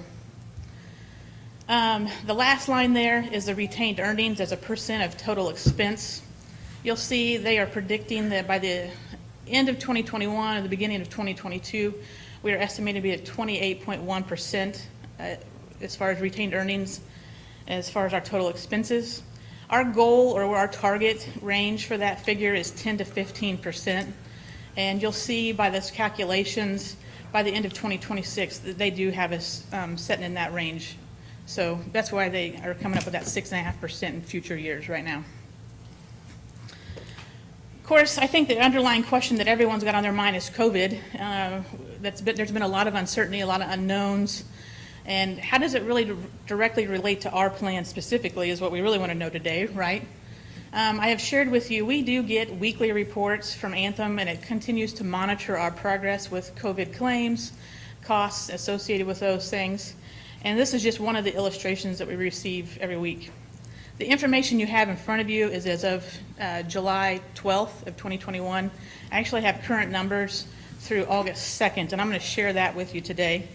So our total COVID cases or claimants, employees, and members with COVID is reported at 8,724. Keep in mind that's through August 2nd, so that doesn't match what you're seeing in front of you today. Our total claim expense is $5.2 million, or roughly 5% of our overall medical expenses for the year. A couple other things I want to highlight on this slide here is the amount paid per admit or any admission to the hospital. We're at $9,500. And our average length of stay in the hospital, if they're admitted, is 11 days right now. The other thing that I want to kind of highlight is this is something that we've been monitoring very closely. You know, there was a significant reduction in medical services early on in the pandemic, and a lot of providers were shutting down. There was not as many elective surgeries. In fact, there was probably no elective surgeries through the month of April, May, and even a little bit into June last year. But you'll see from those charts and those graphs there that we really did bounce back by the end of the calendar year, and we actually saw an increase in medical claims. So I don't think any of our members went without services. They might have been delayed last year, but I think we did see that bounce back a little bit quicker than probably most other book of businesses or organizations across the country. As far as our outlook and where we're going forward, you know, I think the numbers kind of speak for themselves. We're continuing to have a great partnership with Anthem. Clearly, we're sitting in a pretty solid financial status, and all that is due in part to your guys' support and backing financially to help maintain a solid fund and reliable benefits. We've talked about the staffing issues that we have as an organization. This is the one thing that we've been able to offer our employees. It's a very affordable health care coverage. Our premiums and our deductibles are, I'd say, in better shape than offered by other agencies. And so we're proud of what we do offer to our employees and look forward to start planning for 2022 already. So with that being said, I'm coming to you today with a recommendation that we would have no increases for our medical premiums for all rate categories going into 2022, that we continue to offer the PPO and the high deductible plan and the current funding strategies for the HSAs, which is currently at $500 for an individual subscriber in that HSA and the $1,000 that the employers are contributing to those HSAs on behalf of those plan members. The nice thing about this information that I'm recommending to you today is this will be our 5th consecutive year with no increases in premiums for our members and in the active population. I think you'd be hard pressed to find another employer that can say the same. And so we're super proud to be able to do that today. And actually, if you look back over the last 10-year history of our premium increases and our premium rates, we're sitting at a 3% increase over the last 10 years. Again, I think that's a pretty remarkable number that we'd like to promote and tout with our membership.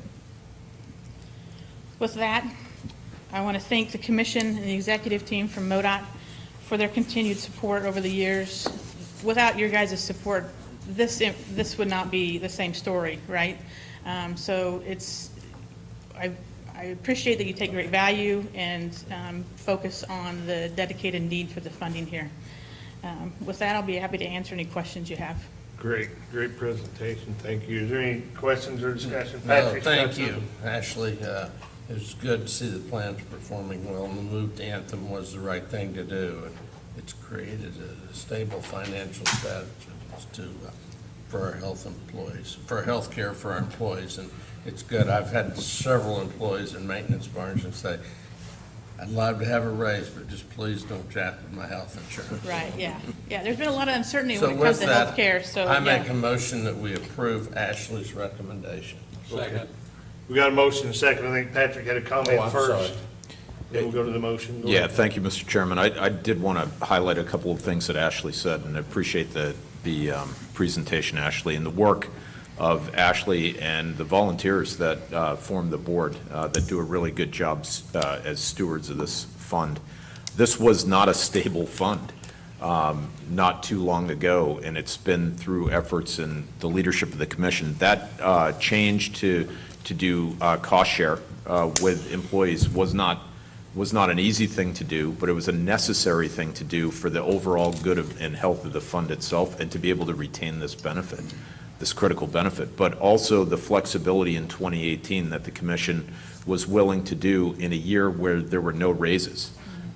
We did not want to have the double impact of healthcare increases on top of a no raise, I believe, in 2018. So coming up to that 82-18 split was important, and sustaining that the way you have in the last several years is one of the reasons why we've been able to see these limited or zero increases. Very important to do. The stewardship to switch over to Anthem in the first year saved over $10 million, and we've continued to reap those benefits.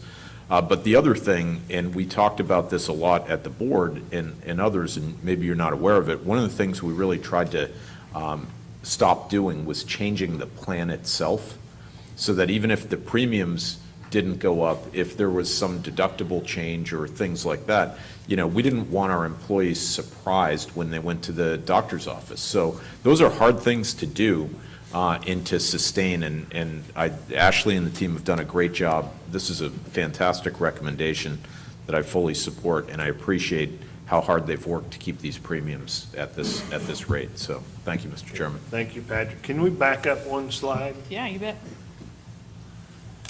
Okay. This is the recommendation we're going to vote on. Is there any questions or comments on the recommendation? Okay, we have a motion and a second. All in favor of approving the recommendation on the screen, say aye. Aye. Anyone opposed, same sign. The motion carries. Ashley, thank you very much. Thank you, guys.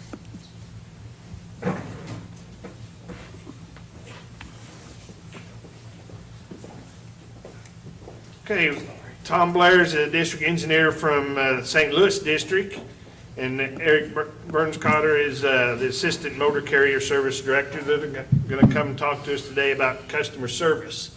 And over the last couple of months, we've had presentations and we've talked about the customer satisfaction ratings, and thought it'd be a good time to have a conversation or a presentation on, just how do we collect that information and measure the customer satisfaction across MoDOT and across the state. So Tom, welcome.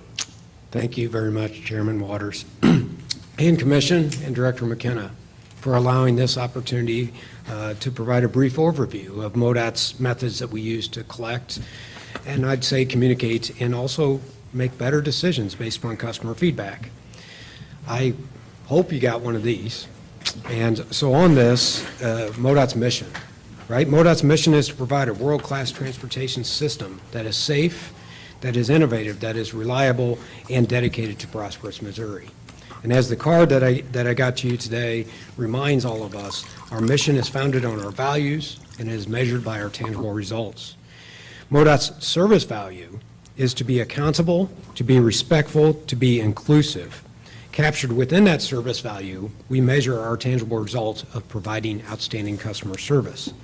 One of my duties, beyond running the St. Louis district, is to be MoDOT's statewide tracker results driver for that tangible results of customer service. That gives me an opportunity to reinforce to all of our employees that we must be respectful, responsive, and clear in all of our communications, that we have a responsibility to build strong relationships with our transportation partners, with our customers, and with each other. Simply put, providing outstanding customer service is essential to MoDOT's mission and is a responsibility of every employee at MoDOT. Now, next slide. Sorry, I forgot the first slide. All right, next slide. Where is this measured? So today we're going to dive into 3 locations where it's measured. First, I'm going to tell you a little bit about the report card from Missourians. Next, I'm going to have Preston Kramer. Don't worry, I have him here. Preston Kramer, our area engineer from Central District, and he's going to tell you about the customer service satisfaction survey. And finally, Eric Bernstetter is going, our Assistant Director for Motor Carrier Services Division, is going to tell you about the divisional tracker. Now, before I get to that, though, I do want to acknowledge that we just don't have time today to cover all the different ways that we collect feedback from our customers. We do a statewide seatbelt survey. We also do a survey of those that we buy right-of-way from. We survey rest area users, the people that use our rest areas. You guys approved something about rest areas earlier today. Our work zone survey, we do a planning partner survey. We even survey our media contacts. So that's just to mention a few. Let's talk a little bit more about this report card from Missourians. So MoDOT is a transportation agency. So therefore, we are not experts in surveying people. We rely on experts to help us collect this input. This ensures that we get valid feedback. Every other year, MoDOT surveys Missourians on several performance measures or performance areas. And we share that feedback in the report that you see on the screen there, the report card from Missourians. That's available on our website at modot.org. In fact, our consultant that we've hired right now, as we stand here, is completing the 2021 survey. The 2021 survey is unique. We traditionally have done telephone surveys with this particular survey. In 2021, we entered a new methodology, and we are texting first. If we don't get large enough sample sizes from texts, we will conduct phone surveys. Now, this survey versus other two you're going to hear about today is unique in one special way. This is like a cold calling in the marketing world, right? Our consultant is out there literally just reaching out via text to get feedback from random adult Missourians throughout the state of Missouri. So before I go too much further, I want to define a couple things that these professional survey people use, these terms. You know, I grew up an engineer, so I use engineer terms. They use surveying terms. And I think it's good for us to have a fundamental understanding. So they use terms such as sample size, such as weighting, confidence level, and margin of error. Those are the four most common terms that I hear them use. So let's talk about that real quick. The larger the sample size, right? The larger the sample size, the greater level of confidence we have in the results. Margin of error, that tells you how many percentage points the survey results differ from the real population value. So if we surveyed everyone, but the margin of error tells you that percentage point. And finally, weighting. That's a statistical technique used to ensure that the results represent the population surveyed. All right, back to the report card. We completed the report card most recently in 2019, and in 2019 we surveyed 3,500 Missourians. That's 500 Missourians from each of our 7 districts. With that sample size, that resulted in a confidence level of 95% accuracy, plus or minus 1.65%. That's the level of confidence. That's a much larger sample size and level of confidence than most of our national surveys that we hear about on the headlines of all the different media outlets. All right. I want to show you a little bit about this report card. So as you can see from this graph, the report card from Missourian results have been very similar throughout 2009 until now, ranging from 81 to 85% satisfaction. It is notable, though, in 2019, our overall satisfaction was 77%. I do think the commissioners might find great interest in the fact that all the years, 2009 to now, we've done this every other year, this statewide survey, and the citizens through that survey have told us 3 top things that we are responsible for in MoDOT. Not in any prioritized order, it says keeping major roads, bridges, and other highways in good condition. That's the 3 things every year that seem to come out to the top. Now, I think our MoDOT team, and I imagine some of you as commissioners, are very excited to see what the survey results come out as we wrap up our 2021 survey in the coming months. And I'm going to turn over to Preston Kramer, and he's going to tell you about the customer satisfaction survey. In addition to the biannual customer report card, we also conduct monthly customer service satisfaction surveys. In addition to being much more frequent than the report card, there is one other difference worth noting. While the report card is a survey of all Missourians, the monthly customer service satisfaction survey is for those customers that have reached out to us to request we address a concern or provide information. Most customers contact us via phone, 1-888-ASK-MoDOT, or via email, but we also receive some customer requests via social media. Regardless of how they contact us, a call report is generated and assigned to a division, district, department, or individual employee, like area engineers. Depending on what service and/or information the customer is requesting, the call report remains open till the customer has been contacted and their concern been addressed, then it is closed. Call reports may remain open for a matter of hours, like for pothole repairs, or remain open for months in the case of traffic studies. For those call reports requiring more time to address, the customer is contacted initially to let them know that we are working on the request and what the expected timeline will be. Once a call report is closed, it becomes eligible for the monthly customer satisfaction survey. At the end of every month, we collect all closed call reports for that month and send them over to an independent third-party provider that handles the customer service satisfaction survey for us. Once filtered, the consultant will complete approximately 200 phone, email, or text surveys. While the list of callers is placed in random order, the calling center will usually call every number on their list multiple times before they obtain 200 responses. Customers are asked 4 questions about their satisfaction with how MoDOT interacted with them and addressed their concern or request for information. Specifically, customers are asked about MoDOT's politeness, their responsiveness, their clarity of communication, and the customer's overall experience with MoDOT. Any customer that reports dissatisfaction with any of these questions is asked to provide feedback on why they are dissatisfied. Once the satisfaction surveys are completed, this information is sent back to MoDOT for follow-up. The satisfaction survey results are reviewed by folks in central office as well as in the districts. I look through all the responses from my area, for example, to determine if a customer needs to be contacted again regarding the request for service or information. I have a good example from the March customer service satisfaction survey that I'd like to share. A customer called us requesting that we put up a deer crossing sign on Route V in Phelps County. This is a sign we no longer provide.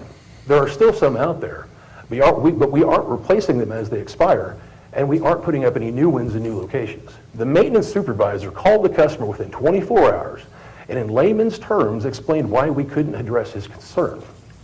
The customer reported that he was satisfied with our politeness, our responsiveness, and our clarity, but expressed that he was somewhat dissatisfied overall as we no longer provide the service he requested.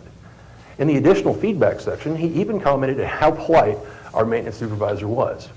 I consider this to be a very positive customer interaction, and no further follow-up was required. However, it should be noted that this shows up as a dissatisfied customer in the survey. Regardless of how the customers are contacted, we place great importance on the results of these monthly customer satisfaction surveys as they provide us with the guidance we need to better serve the citizens of Missouri. With that, I will turn it over to Eric.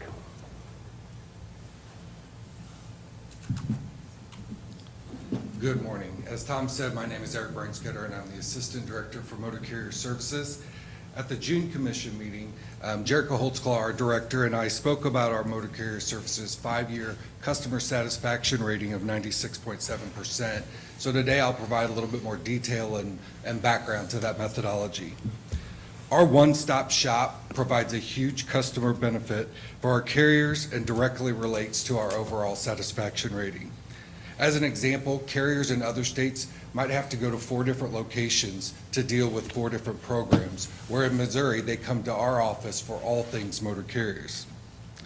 Prior to 2015, motor carriers used a consultant to conduct our surveys, and since that time, we use human resources in-house to conduct our surveys monthly. They used the same methodology in gathering our data as the consultant did in the past. Plus, the benefit to MoDOT is we save the money from the consultant fees.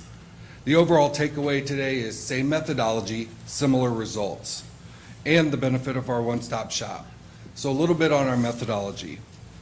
Monthly, Motor Carrier selects 1,200 customers who have done business with us over the previous month to survey. It's about 3% of our customer base.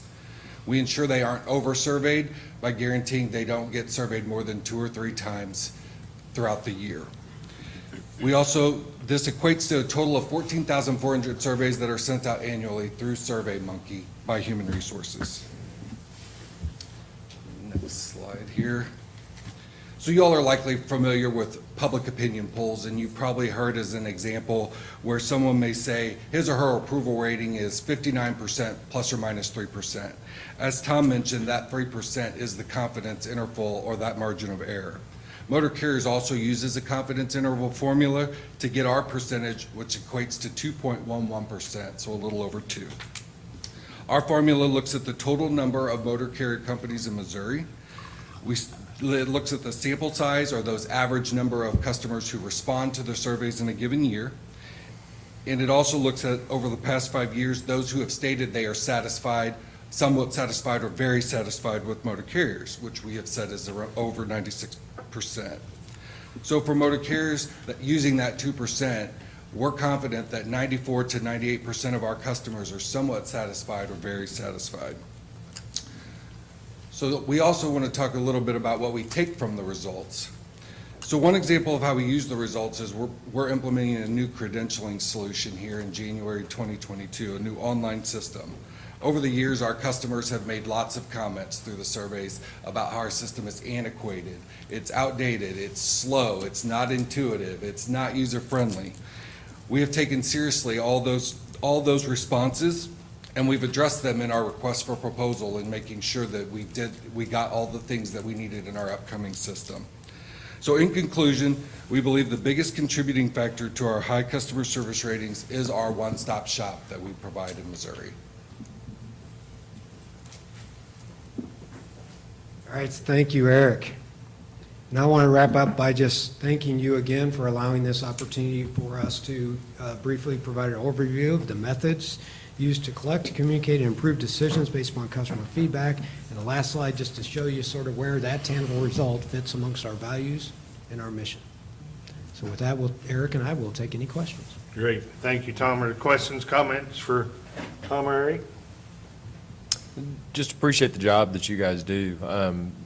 Being able to have a pulse on the work that we do out in the public is certainly very important, and it looks like you've got an impressive system put into place to do that. So thank you both very much.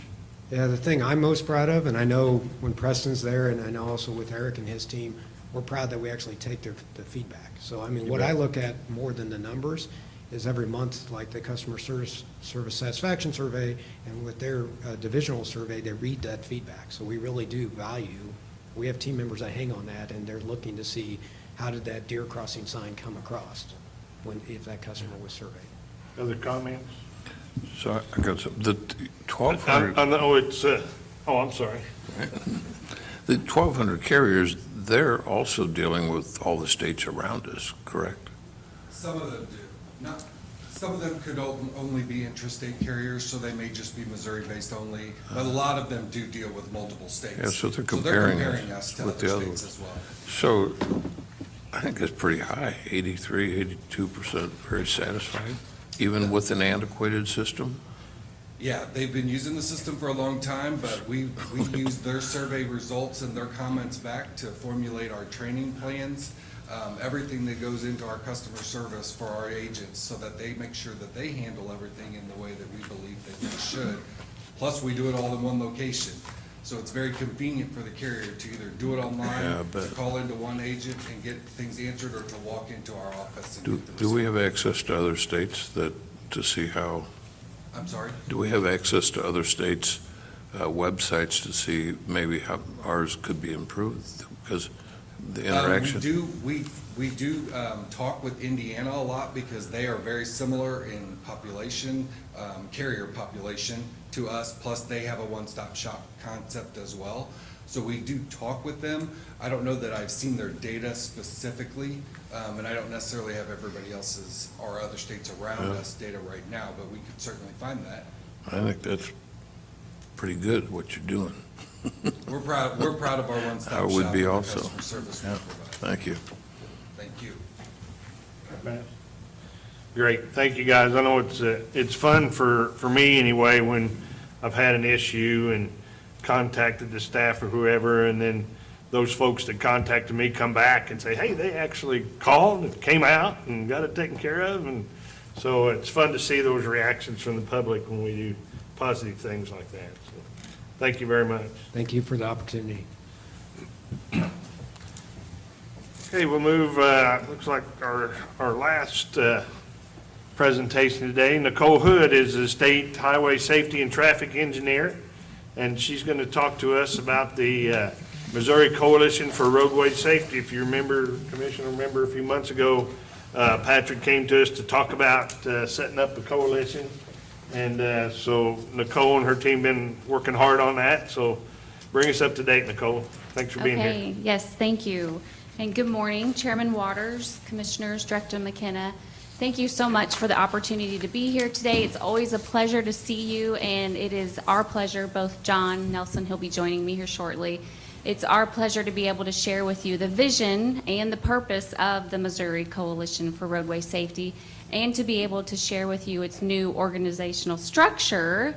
And I am excited to announce that Chairman Waters will be the new chair for the Coalition's Executive Committee. And I just think that's wonderful. It's going to bring value, and it's going to lend credibility to the importance of the Coalition. And it's really going to help us be able to foster those partnerships that we need across the state so that we can move towards the 0 roadway deaths that we want. So thank you so much for that. Well, Nicole, I got to tell you, Chairman Waters, but it's going to be the chairman of the Highway Commission from here on out. So when I'm not the Yes. chairman, it'll still be the Okay. chairman of the commission. So I kind of dumped that on the next guy, too. Well, that works perfect for us, so we appreciate that. Thank you very much. As he usually does. Yeah. Okay, so just real quick here, we do have a lot to do when it comes to improving highway safety, and I know I've talked to you all about this before, and you heard Paula talk about the Northeast District, but when you look at the state overall, during the last 10 years, we've averaged about 868 traffic fatalities per year, and last year you'll see we were very high. We were at 987, and that's the highest that we've been since 2007, and a lot of that is attributed to some of the aggressive driving, some of the reckless driving that we saw during the pandemic, and we're continuing to see a lot of those unfortunate habits occur this year. And so last October, you might recall that John actually came and he shared with you Missouri's new strategic highway safety plan, which is Show Me Zero. Here's a hard copy of it. And this plan, it was developed by MoDOT, but it was in conjunction with the Missouri Coalition for Roadway Safety. And so it's a partnership of safety advocates who come together across the state, and they have that common purpose to eliminate traffic fatalities and serious injuries. And one of the things that you'll find when you look at the Show Me Zero plan is it really does have a shifted philosophy. It has a shifted focus so that we can engage all Missourians and not just those traditional stakeholders. And this here is a video that I wanted to share. This is Nora, and this is one of our campaign videos, and I think that Nora just does a fabulous job at emphasizing how all of us can be a part of the plan. And she really does help portray the message, and it gives me actually hope that we will have a safe and bright future. So I wanted to take a minute here just to share this video with you. I may not be a grown-up, but I know a few things. I know my dog's my best friend, and I know that Kevin McCurdy will always try to steal third. I see you, Kevin. I also know that car crashes don't have to happen, and that is the most important thing. So the Missouri Coalition for Roadway Safety is asking us all to show me zero. Show me zero means buckle up, sober up, slow down, and put your phones down. You don't have to be a genius like me to know Show Me Zero is here to keep you safe. A seatbelt increases your chance of surviving a crash by 45%. The faster you go, the longer it takes you to stop when you need to. Texting increases the risk of a crash or near crash by 23 times. And driving buzz? Come on, you know better. You guys are supposed to be the grown-ups. So show me zero people using their phones while driving. Show me zero people speeding. Show me zero people unbelted. Show me zero impaired drivers. All of this leads to zero fatalities on our roads. Put your phone down while you drive, buckle up, drive the speed limit, and never drive impaired. Show me zero, Missouri! And tell your friends too! Because our roads can only be safe when everyone on them is safe. And I want to be safe. So does Rocky. Show me zero, Missouri. It's easy peasy. We can do it. Heads up, Kevin. I think she's just such a cutie. I love that video.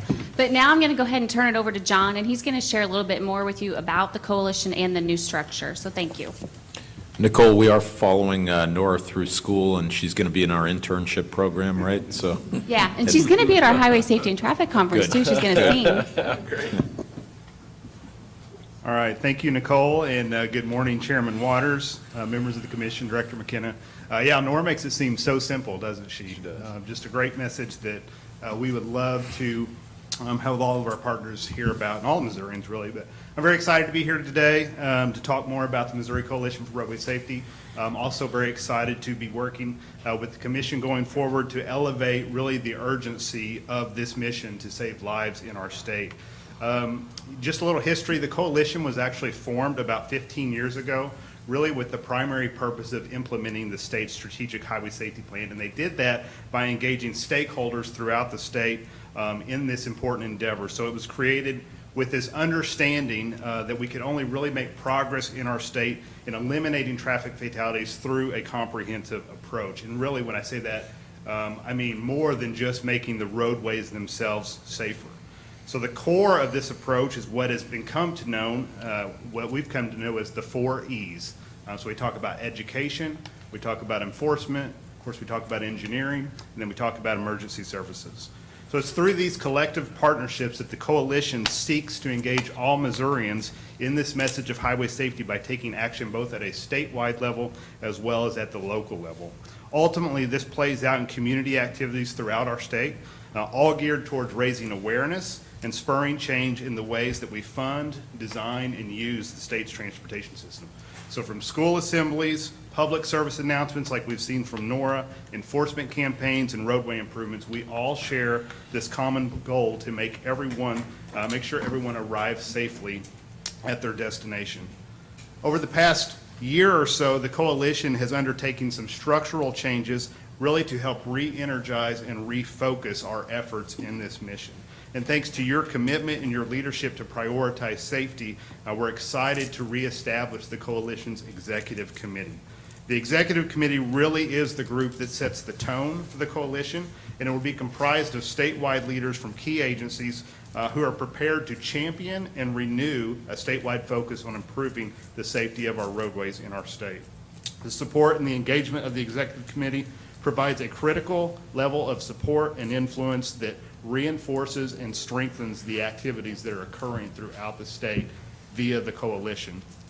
This starts with a newly formed steering committee. The steering committee was just formed really in the last 9 months or so, and they are providing the day-to-day oversight and facilitation of those coalition objectives and those activities taking place. The steering committee, I should say, is comprised of representatives from what we call emphasis area subcommittees, as well as regional representatives from all parts of the state.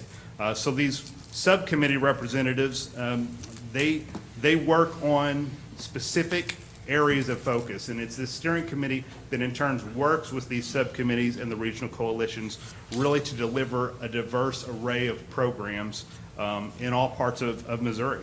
So the subcommittees are focused on some of the most pressing issues that have come up through a data-driven approach. Things you'll find in the Show Me Zero plan, things like seatbelt use, distracted driving, impairment, speed, teen driving, pedestrians, and the like. These subcommittees work together within their respective areas to identify statewide measures to address these needs. Measures such as public policy, public awareness campaigns, the development and availability of resources, or maybe necessary training. The regional coalition, they really serve as our boots on the ground in this mission. They are out there in the local communities. They're working directly with schools, businesses, health departments, and local officials to deliver highway safety information in a variety of formats. That could be school assemblies, lunch and learns at businesses, fairs, festivals, sporting events, or various driver education programs. And that's really where the heart of Show Me Zero comes into play, by engaging all Missourians in this mission to make our roadways safer.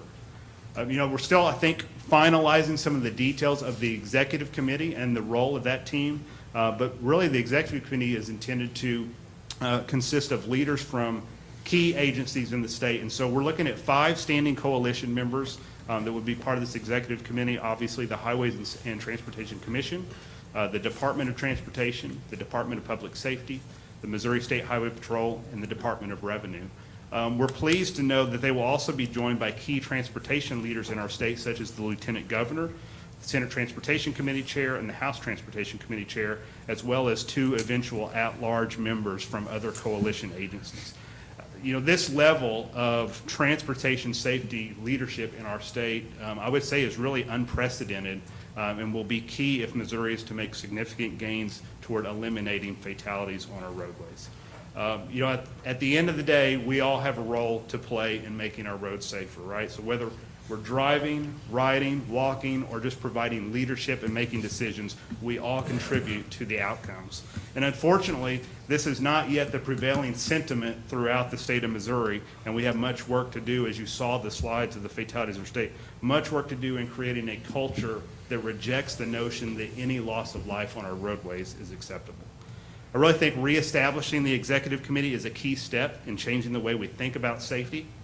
Not only will it help us keep the mission of the coalition front and center, but also really through peer-to-peer engagement, much like we do with youth in their schools. Through that peer-to-peer engagement, the mission will spread to other agencies and organizations. And by securing this broader participation, that's when we will truly start to see a comprehensive approach to mitigating the problem that we have on our roadways and laying out a progressive solution of strategies, one on top of the other, to fill these gaps. This is the path forward that we hope to go with Show Me Zero and to get us to 0 fatalities.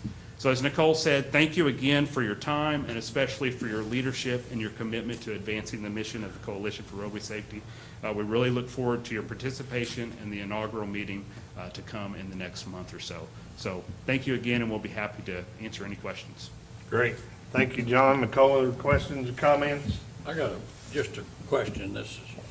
I'm kind of curious why the Highway Patrol has to be one of the executive committee, because the Highway Patrol is in fact part of the Department of Public Safety.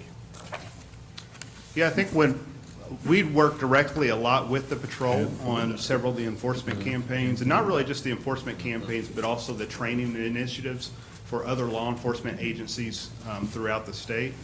So really, it's been a side-by-side partnership with them for the last 15 or so years that they've been a key part of that. We also looked at the parallel between the governing body of the commission and the Department of Public Safety, along with those functional reps. So it's the commission, MoDOT, Department of Public Safety, and the patrol. So, you know, kind of the governing bodies for each and the functional teams from each as a balanced approach. Thank you. Anybody else? Yeah, I got a question. The video we saw, is that only PSAs? We actually do run that video. You're talking about the video with Nora? Mm-hmm. We do paid media campaigns using federal highway safety funds. So you might see it on TV, you might see it on social media, various different formats. But we do run a significant number of different PSAs throughout the course of the year. How long has it been running? This one was just started. We ran it the first time this last spring for a couple weeks there, and then we're actually running it again right now back before school starts. So my experience is the PSAs are out there when I'm asleep, because I've never seen it, although I go to bed early. But is there a possibility to have more paid? Because these stations, they don't run it during the news, they don't run it prime time. Yeah, we can definitely look into that. We do work with a consulting firm to help us know the media buys and the demographics to target based on some of those behaviors we're seeing, like the lack of seatbelt use or the speeds or impaired driving. But we can certainly look at other opportunities to broaden that exposure. So this is timely. I just spent 2 weeks in California going up the coast, and I bet you I saw their safety thing 20 times. Wow. And it's all during prime time. And I was meant to call you, Nicole, when I got back. You can probably find theirs on YouTube or something, but they have a bunch of children wearing a vest, reflective vest, saying, "Be careful, my dad's coming home." Have you seen that? Yeah, we have actually used children in some of our work zone safety videos as well, but yeah, I think we're going to have to look at our targeted campaign areas and make sure that we get one that comes across where, This is good, but that is powerful out there. yeah. One of the, Take a look at it. one of the things in the bill being debated in the Senate that is vitally important to this very issue is in the FAST Act, there was restrictions on the use of some of the money. And the behavioral side of things was kind of frozen out. It was literally just the safety money was directed toward infrastructure only. And we lobbied at the national level to try to get that opened back up. And the bill carves out 10% of the money for availability for these types of things. They're vitally important, the educational campaigns, because behavior is a big part of what we're dealing with here. So these efforts, I think, are only going to get stronger in the coming years should that pass. You have to see it multiple times before it sinks in. But that's excellent. Great work. Yeah. Great, thank you. all. Always look forward to our meetings when I see Nicole's name on the agenda because she always has a great video for us. Again today, so thank you, everyone. Okay, I think as we're starting to wrap up here, it's time for our public comment period. Pam, I've got one. Are there any additions? That's it? Okay. So I'll ask Wiley Hibbard to come forward. He's the presiding commissioner here in Rawls County. Wiley, welcome. Thank you all, gentlemen. Ms. Harlan, thank you all for coming in the area. It's been a very enlightening meeting, and it seems like you got things pretty well under control. I can't believe a 0% health plan increase. It's just amazing. And I also want to publicly thank Paula and Brian for the help they've given Rawls County, especially during the recent storms. I'm here today to tell you that, just a little background, Rawls County is very close to becoming 100% broadband coverage, every person in Rawls County. And this is a real-life definition of broadband. We have capabilities of giving anybody in Rawls County that has an address 1 gigabyte up, 1 gigabyte down. And because of this, we are having a large influx of interest in locating companies and homes and workers into Rawls County. And my plea to you right now is on the Hannibal Expressway, we desperately need to know where that route's going to be. We have wholesale water commissions. I'm trying to get a wastewater plant in Rawls County. We have zoning requirements, different types of roads. All that is hinging right now on where that highway is going to go through Rawls County. So we're pretty well, time after time we meet and we get to the point of commercial districts, industrial plants, we all come up to the same point, is we're stymied because we have to know where that road's going to be. Rawls County has give Representative Riggs $100,000 to go towards his study. So we know that money's important and we're putting our money where our mouth is. But anything that you can do to move that forward and just get us a route, and that's what we need. So with that, I say thank you, and I would be remiss to say, in behalf of all commissioners everywhere on your littered roads, we don't want them. Thank you. Any questions? I'm sorry. Are there any questions or comments? Are you sure you don't want it? I want to thank Wiley for being here. He represents Rawls County well. He's done a terrific job as a presiding commissioner, and we're very proud of him. Thank you. Thank you, Wayne. I want to thank you for the challenge coins last night, because Yeah. you are older than the state. We are 1 year older than the state. All right, every time we get together, we like to offer the commissioners a chance to provide comments or thoughts at the end of our meeting. So we're going to start today with Commissioner Boatwright. Dustin. Okay, I'll jump in. On the Meritorious Safety Award, 5 months in a row of having somebody with the department that stepped up to help somebody when they didn't have to is just such a huge thing. So I don't know if Jordan is still listening, but thank you, Jordan, for jumping in and doing what was needed at the right time. It's great to be in person, to be able to see the MoDOT staff actually here rather than on a TV screen is a nice change. I can't tell you, and many of you have heard me say this many times over the last several months, but I continue to be impressed with the level of professionalism and the competency of the staff. So thank you for what you do for the state of Missouri.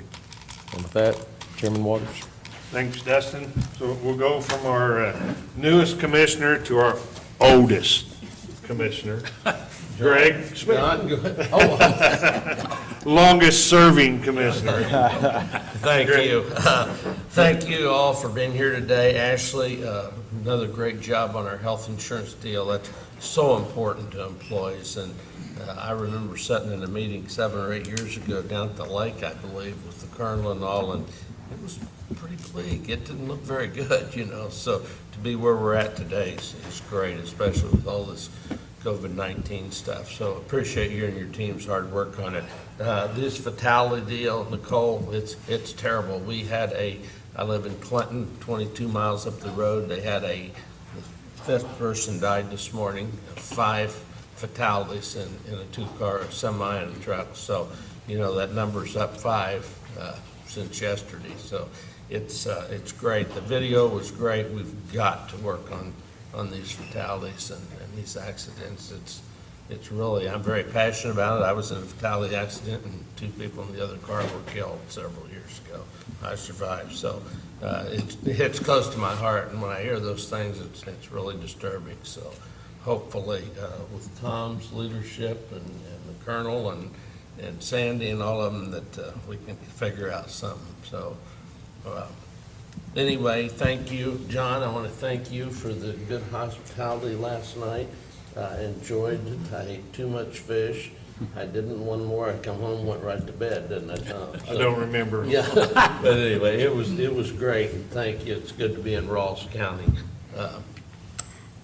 That's all I've got. All right. Thank you all. Thanks, Greg. Let's move to our host commissioner this month. John had us at his farm last night for dinner, and we all appreciate it. John?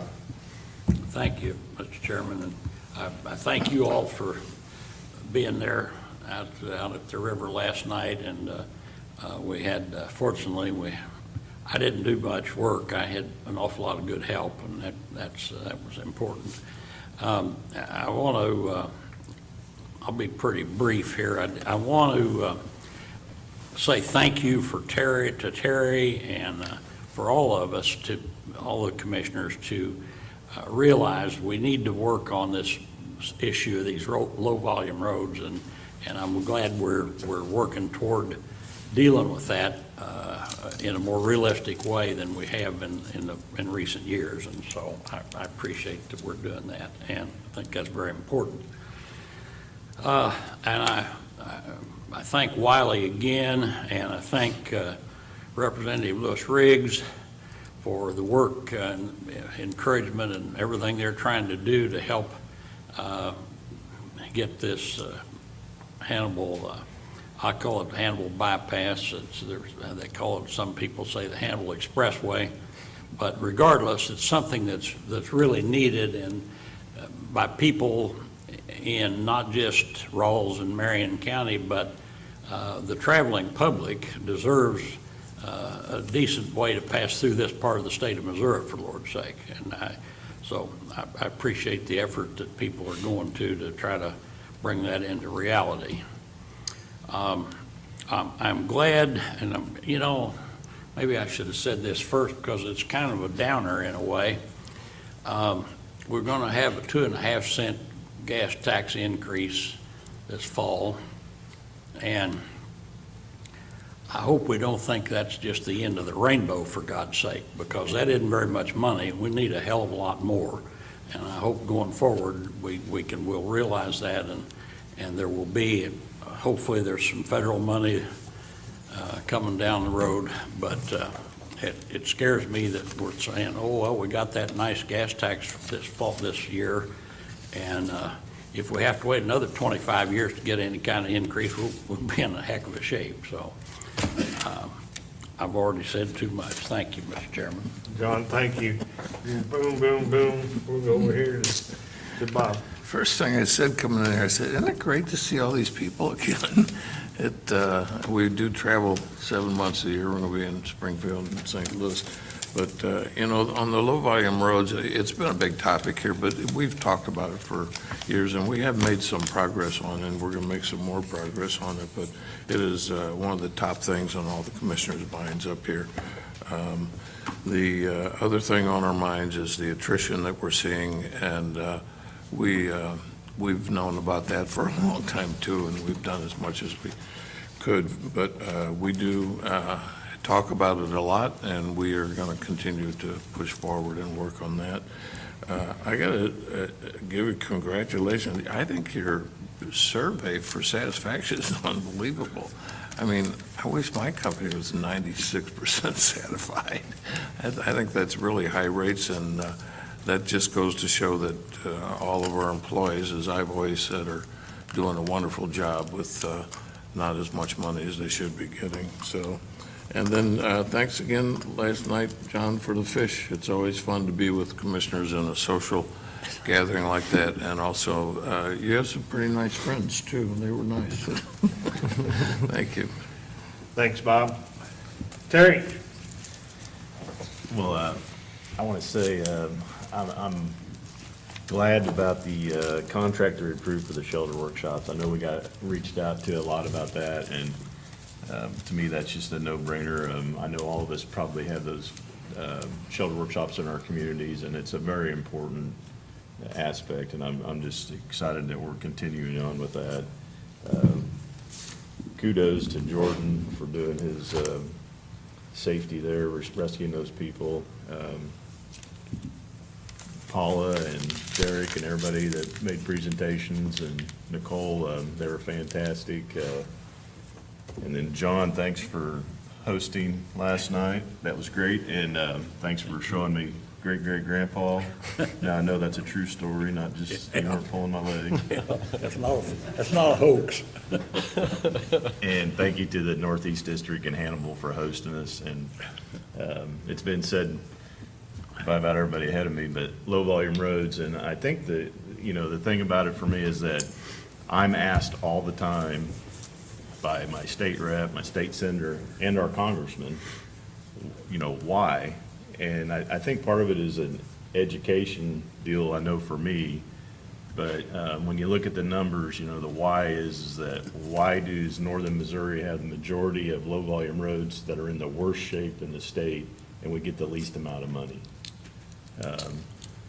So that's what we're working on, trying to figure out how we can get dollars where they need to be to fix those roads, because of 36%, I think, is in Schuyler County is not acceptable. 50% in my mind is not acceptable. And we have roads in the other roads that are in the same classification that are at 90%, and they're receiving more money than the roads that are in bad shape. So we as a commission have to do something to figure out that problem. So with that, I'll turn it back to you. Great. I had a long list of things to talk about, but I think you guys covered about all of them.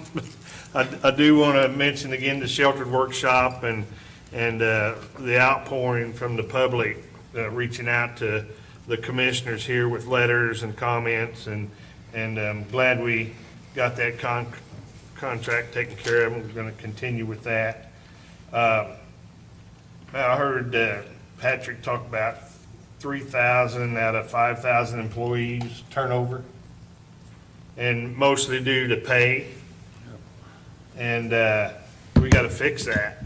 That has got to be a high-level priority for us. It's gonna be. Patrick told us yesterday, we're moving into the winter operations with a shortfall of 600-some employees right now that we're gonna have slots to fill. Very concerned about getting the snow moved off the roads this year with that problem. It's a heavy load right now for the maintenance crew. It weighs heavy on the minds of the district engineers and the executive staff, I know. And again, it's employee pay. It's driving this problem that we have. And we talk about how much our STIP has increased over the last few years. It's getting bigger and bigger. We're getting more money in. Infrastructure bills on the verge of being passed, and Congress is going to bring some more money to us. We're going to have the ability to do more projects if we have the employees to do the work. And so that is a problem we're looking at, we're going to have to address. Take a moment again to mention Tim Jackson and our prayers to his family, the COVID loss. You know, the vaccine, if you haven't had the vaccine, think about it. It's an important step for all of us. Appreciate the comments on the low volume roads. I won't go there. I want to end with this. I saw a slide in Paula's presentation, 2021, 35 deaths in her district. 83% were unbuckled. 83% were unbuckled. Not all of those may have lived if they were buckled up, but I bet you a lot of them would have. So think about that. Every time you get in the car and shut the door, put the phone down and buckle up. With that, is there any other business to come before the commission? Move to adjourn. Second. It's been moved to adjourn. I'll remind everyone our next meeting is scheduled for September 9th in Springfield, Missouri. All in favor of adjournment, say aye. Aye. All opposed, the motion carries. Thank you, everyone. Thank you for the hospitality here. We'll stand adjourned. Good job.